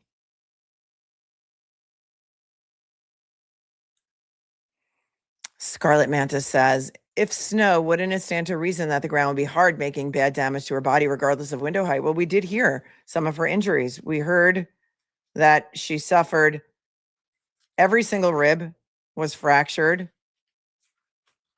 She had burst fractures of several of her thoracic vertebrae, something like 5 or 6 of them, which I'm imagining that's what caused her paralysis. In addition to massive internal bleeding.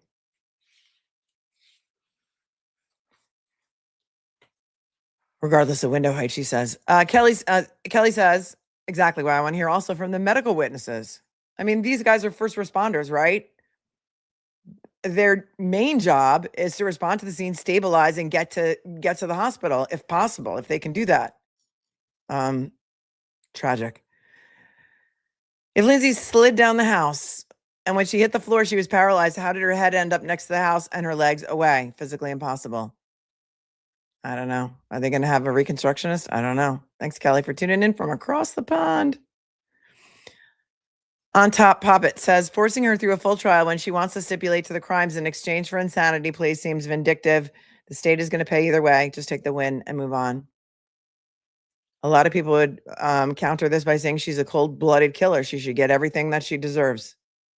That's why the witnesses who knew her before are very important. The fact that her former husband and her family is all standing beside her and supporting her says a lot to me about whether this was a psychotic break. And I want to hear Dr. Zeisel and what he's got to say. Thank you for your 10. Tammy says, what would happen if when they asked what your birthday is, if you said none of your business? That's what my grandma would have said. She was spicy. How about this? Here's another one of my pet peeves. You know, I have a lot of them. How about when you're in the, like in the doctor's office or something, and they're asking you to like, they shout out like your date of birth or something like from the desk. Like that's nobody's business. Can we keep that confidential?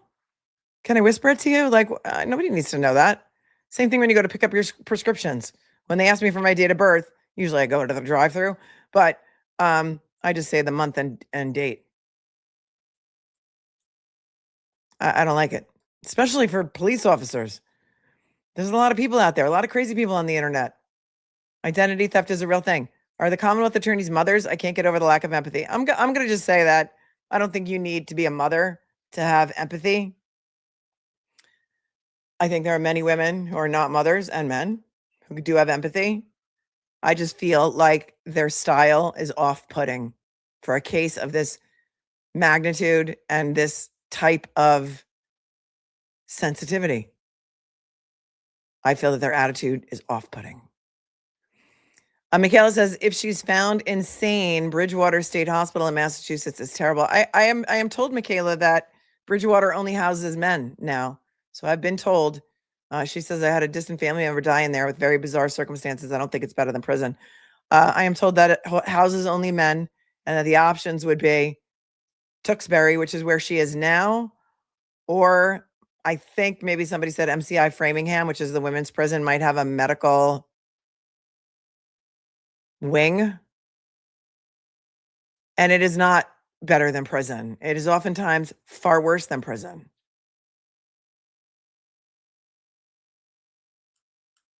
Thank you for your super chat. It's a Philly thing. 83. How was the concert? Amazing, amazing, amazing. So amazing.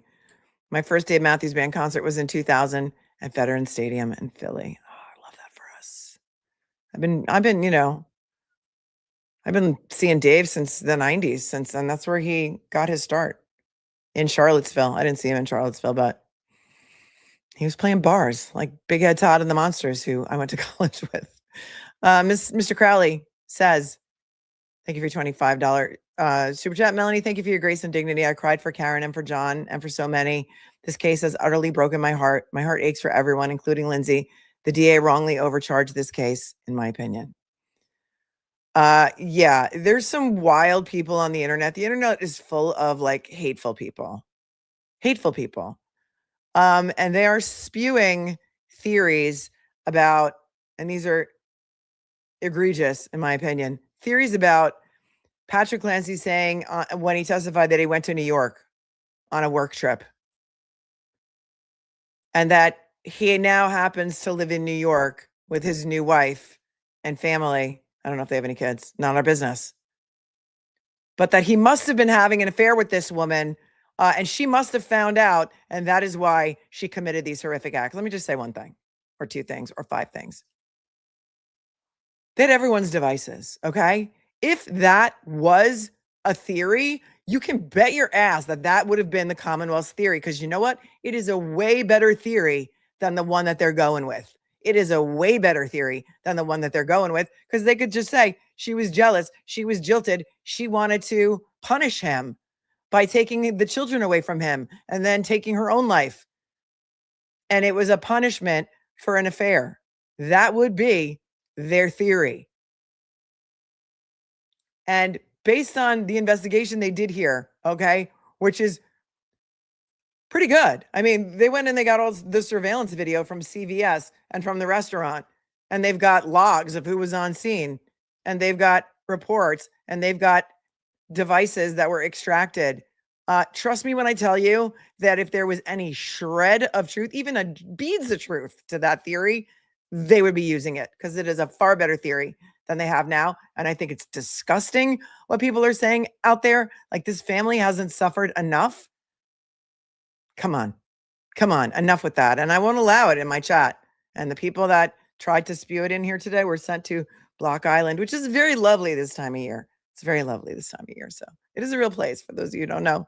It's an island in between like Montauk, New York, Rhode Island, and Massachusetts. You could take a ferry there from Point Judith or from Montauk, or maybe also from New London. I'm not sure. Jerry Not Seinfeld says, Lindsay's head was against the wall, feet out, and she's paralyzed. To me, that indicates she went out the window head first. Thank you, Jerry, for tuning in from Canada. Big Dog said that on his message board. Broken Baker says he has pancreatitis.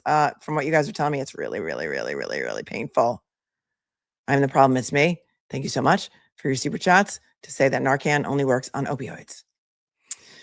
Sea Breezy says, wasn't it cold outside? Does anyone know if body temperature affects bleeding? Would cold slow the bleeding? Yeah, well, you know, he did bring up hypothermia, and it's going to be interesting, right? Because how long was Lindsay Clancy outside in her condition? I want to know her core body temperature when she got to the hospital, because again, I know everything goes back to Officer John O'Keefe, but they wanted us to believe that he had been outside in, I forget how cold it was, but it was wicked cold. They wanted everyone to believe that he had been out there for something like almost 6 hours or 5.5 hours before his body was found, and that he had zero frostbite and no signs of hypothermia. Right. If it gets to the point where she had some hypothermia in this case, and she was only outside for maybe like 10 minutes, that's going to be very interesting testimony. Holly Brown says, we volunteer facial massage with the bereavement organization in Kingston, Mass. called Hope Floats. After this, they had a retreat for the first responders. Oh, that's amazing. What an amazing organization. Thank you for letting me know about it.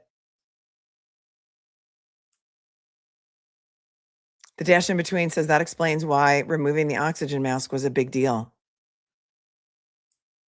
Thank you for tuning in from Down Under. Mama Cass, KT, says, as a fan of the Blacklist, I can't help but compare him to Red Reddington. Takes no crap. I love his style. Thanks, Melanie, for covering this. Y'all go slap that like and subscribe. Let's see if we did a little bit better on the percentage of likes. Well, we got 4,800 likes, and we still have over 10,000 watching, so we're not even at 50%. So if you could do that for me, you might have to close out your chat if you're on your phone, or, you know, come back to your desk if you're wandering around work with your earbuds in, and just help a girl out. You know, help a girl out. It's a nice thing to do. Thank you for your 10. I'm the problem, it's me. Always love a good Taylor Swift reference. Thank you for tuning in from across the pond. I love this man. Thank you, sir, for your voice, speaking for your witness, and being compassionate for even Patrick and the children. Not the same can be said about the Commonwealth ADA. Yeah, they're missing a sensitivity chip. Isn't that what Jennifer Aniston said about Brad Pitt? Missing a sensitivity chip, I feel like. You can be a prosecutor and be compassionate. Both things can coexist. We've seen it before.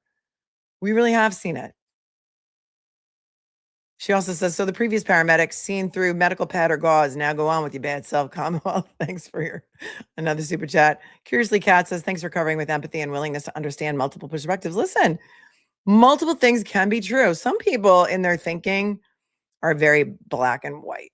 Their thinking is very black and white. There's no gray. There's no middle ground. There's no room for even considering that things can coexist. I can think that these are horrific murders that never, ever, ever should have happened, and think that I cannot personally understand how any mother could ever take the lives of her children. I cannot wrap my head around that.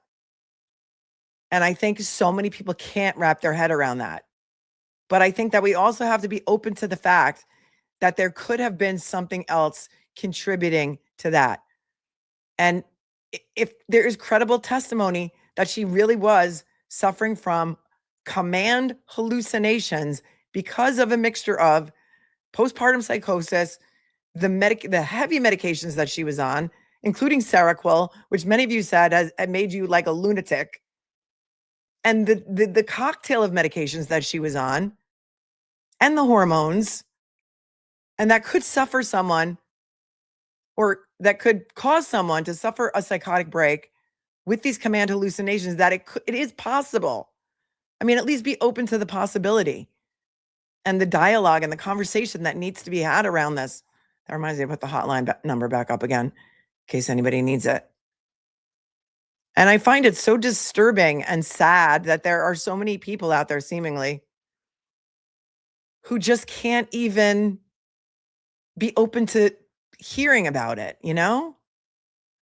I don't know. I think both things can be true. I can be horrified that this happened and feel deep, deep empathy for Patrick Clancy, Lindsay's family, Patrick's family, the souls of these poor children, and also feel empathy for Lindsay if indeed it is true that this is what happened to her.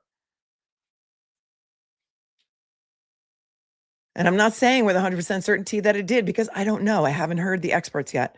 Mr. Crowley says every single EMT is saying superficial, and it's giving I hit him vibes. Yeah. Thank you for your 15.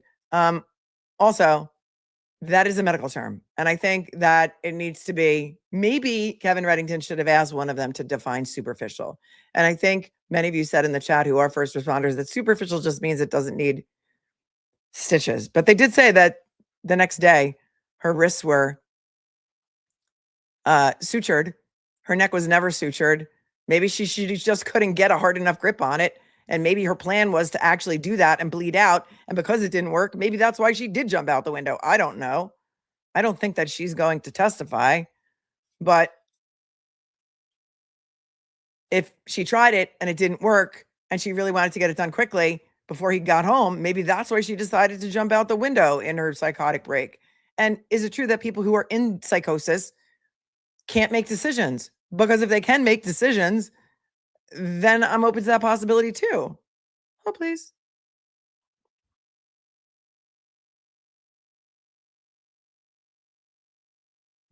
There we go. Thank you, Mr. Crowley. Thank you, Kelly Never, for being here for 17 months. I love you back. Christina for becoming a new member, or Christine, I'm sorry. Jeannie says, in support of women's lifetime hormonal struggles, I've renamed. Okay, so your name is now Jeannie Progesterone. These steroid hormones have a profound effect on our neurotransmitter hormones, e.g. serotonin. Cart before the horse treatment. Thanks for tuning in from across the pond. The virtual juror says, fun fact, height of the back of a wheelchair indicates the level of injury on the spinal cord. The higher the back, the higher the injury, and vice versa. I did not notice that. But thank you for telling us. Holly Johnson says, there's only one Melanie Little. You're unique. Oh, thank you so much for being here for 17 months. Jerry Not Seinfeld is here again. As a butcher, I know how dull most household knives are. I hope they have the knife and Reddington shows its sharpness. Thank you. Great point. Great point. I mean, as a side note, when I was growing up, there used to be a guy who came around in a truck. He was the knife sharpener guy, and he would go around and everyone could bring their knives out to be sharpened. We need that.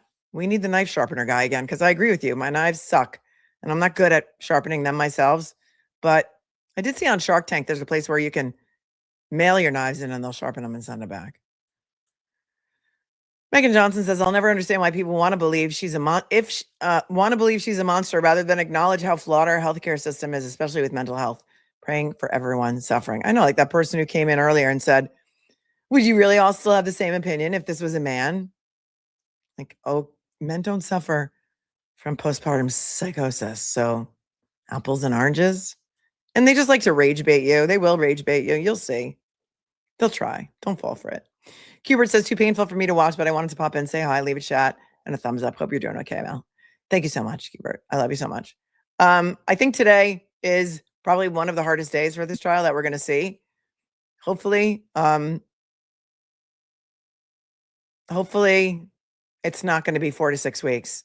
I mean, I think, listen, if they got through 10 first responders today, just because the witness list combined has 200 witnesses on it doesn't mean they're all going to be called. And I think it's going to go faster than they think. Thanks, Hubert. Samantha says, I'm waiting for the experts. Having a mental illness doesn't mean you are criminally insane. No. And the definition, I've said the definition several times. The definition is underneath the video. You can refresh your recollection. Sherry says, the more the Commonwealth piles on her guilt, the better it is for Lindsay. Jury is maybe feeling the same as the chat. I don't know, man. There's 12 women and 6 men on the panel, and 6 will serve as alternates. And I think with women, it could go either way. Some women are tougher on other women. Some women could be thinking, listen, I had postpartum depression. I never thought about killing my kids. God forbid even going through with it. Or some may have empathy for her. And same with the men. So you never, I mean, even based on the makeup of the jury, you never know. You can never tell what a jury is going to do. I would never, ever bet money on what a jury is going to do. Thank you, Jerry.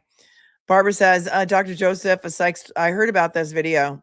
I heard about it. I haven't watched it, but it's on YouTube if you guys want to look for it. Thank you very much. Free 10.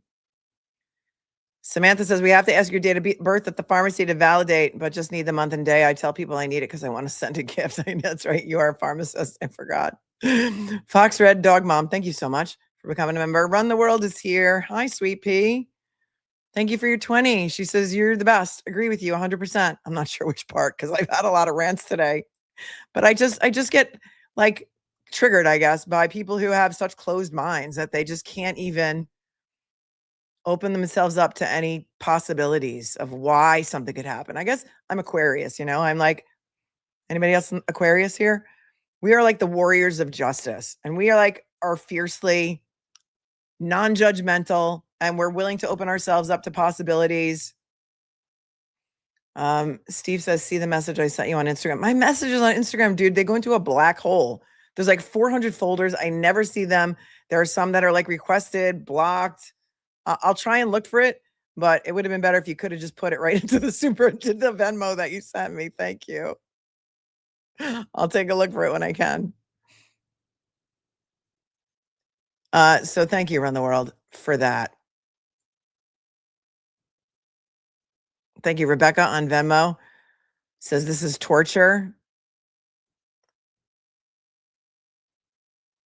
Thank you very much for making me laugh. That's very funny. I will take a look at that later. On top, thank you for your super sticker.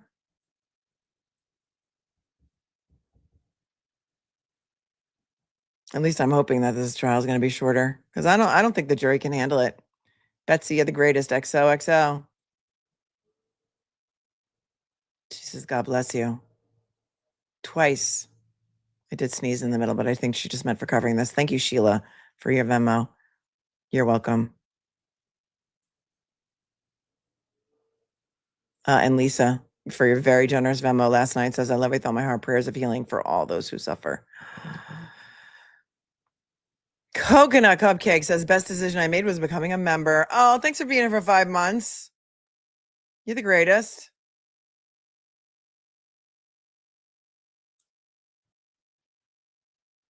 And Jerry Not Seinfeld says, thank you, Queen Melanie. Best week off.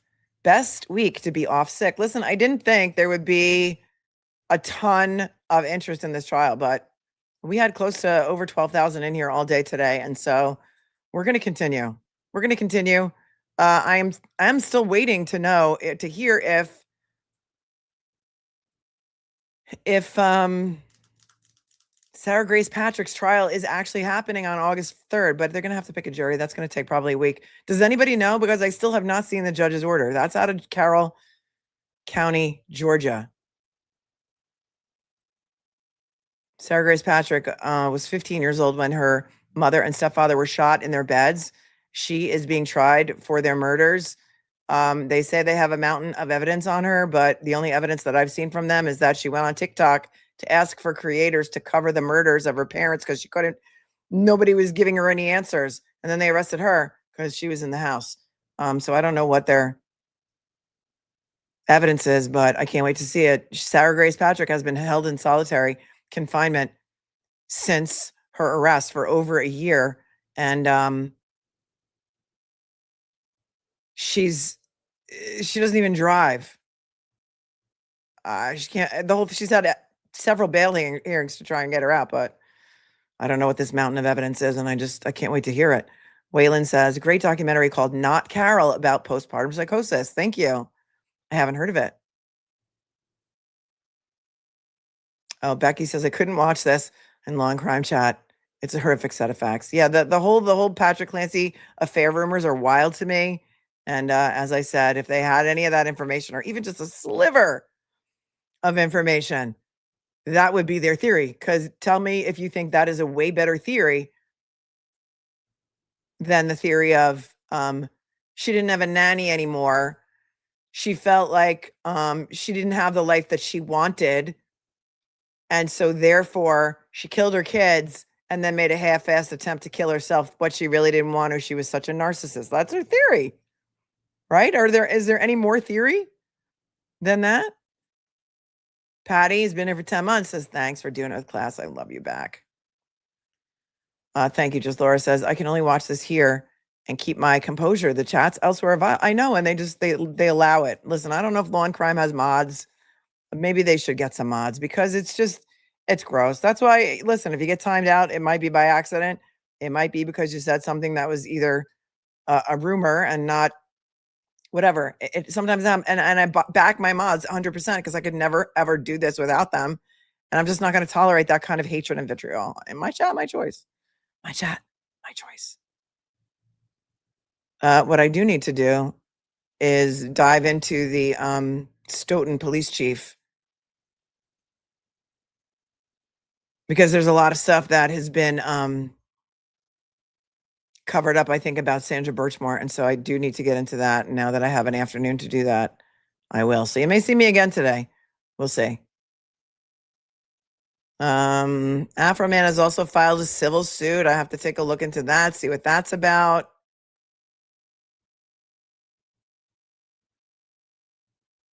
So there are a lot of other things that I'm covering at the same time as this. And so it's a good time to catch up a little bit. Make sure you're subscribed. It's free. Make sure you have all of your notifications set. Tomorrow morning, they're going on The View. So I think that we won't start until the afternoon because that's where what time they're going to come. I'll have to find out what time they're going to come back for testimony. And so we will start as soon as they start with the testimony tomorrow afternoon. Kelly says it's obvious now with all this repetitive testimony why they didn't go straight to sentencing. Guilt is obvious. They want the jury angry, so no compassion, not guilty. Right. Right. Villanelle says, I've been on the replay crew this week. Something's off with the DA. Do you think it's his lack of experience? I don't know. I don't look her up.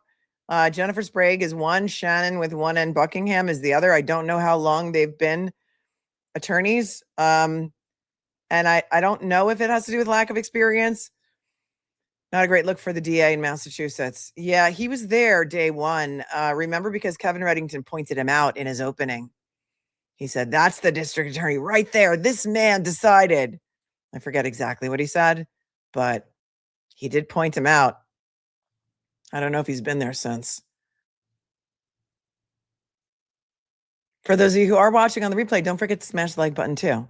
And comment after the stream is over. That also helps push the video out.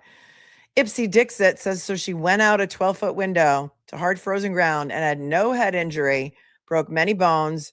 John O'Keefe flew 30 feet to the frozen ground, fatal head wound, no broken bones. Right. I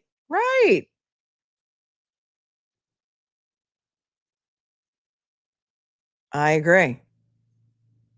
All right, go. Well, it sounds like I have some homework to do this afternoon.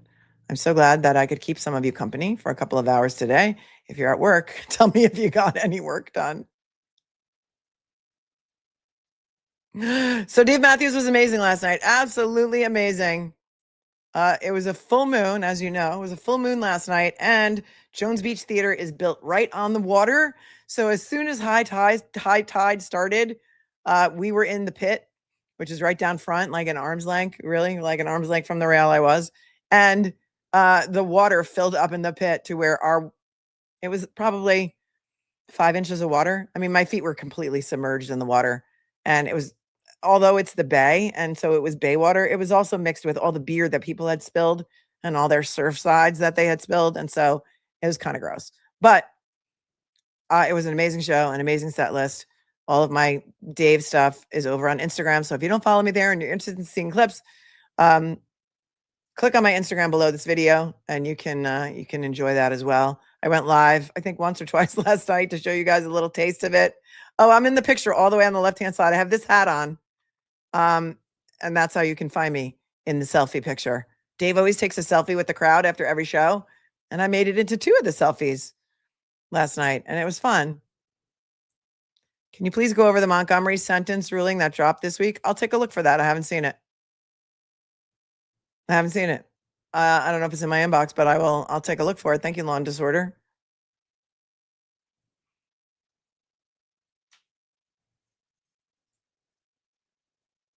Katie, thank you. Says, thanks for your coverage of the Lindsay Clancy trial, for your compassion and intelligence. Listen, I always think about the family because I know from covering the Harry Turk trial, Harry Turk murdered Katie McLean by strangling her. It was his wife. He was a doctor. Where did they live? Dover? And Katie McLean's daughter was in the chat every day and eventually told us that she was in the chat. And I remember making a joke because sometimes I got to laugh. Listen, one of my coping mechanisms is humor. I know it's dark, but I was making fun of his haircut, and I said, "Who cut Harry's hair?" It's like he got his hair cut with a hammer. And we know that Elsie the barber because Elsie was the barber when Aiden Carney was in jail in the Norfolk County Pokey. And his daughter, Katie McLean's daughter, wrote to me and said, thank you for making me laugh during that trial because it was one of the worst weeks of my life, or however long that trial was. So I know they're watching. And so that's why we're, pretty vigilant about what's allowed to be said here and what gets deleted. Phil says, I don't think it would be appropriate for me to leave comments on replay this week. I've been doing a lot of yelling at the speaker, all not needed. These people have suffered enough. Thank you. Thank you very much for tuning in from down under.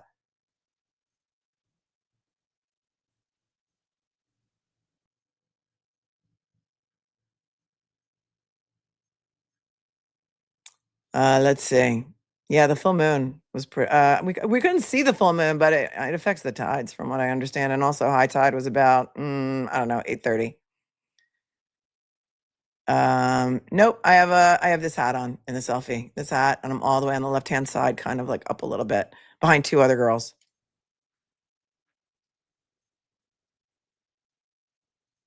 Oh, we didn't pick our badass affirmation of the day. Don't go anywhere because you probably need it. Thank you, Lutheran Lady says, I'm writing a sermon on the feeding of the 5,000. One of the key verses says, Jesus saw the great crowd. He had compassion on them. Compassion is a gift of the Spirit. May it rain here. Thank you. All right, let's pick your badass affirmation of the day. Here it is. Dun, dun, dun. The bowhead. I can't get over the bowhead. I'm sorry, but I'm not sorry. Okay. She looks like Nellie Olson. What is she, 12? It's not a good look for anyone. I feel about the bow the same way I felt about Jimbo Tewksbury in a suit and tie carrying a backpack to court. I'm still getting flack about that, but I don't care. I don't think a lawyer with a suit and tie should be wearing a backpack to court. I just don't. Get a briefcase or don't bring anything with you or carry a file. I don't know. I just don't like it. Here it is. Happiness is a choice. And today I choose to be over the effing top happy. We didn't do one today, right?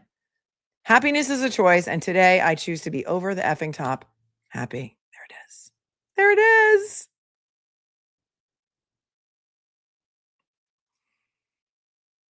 You might have needed that today.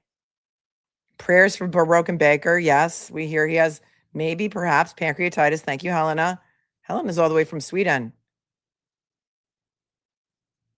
Sorry if you spit out your drink on the Nellie Olson comment, but I couldn't. I saw you guys in the chat saying it, so I stole it from you. You guys give me some of my best material.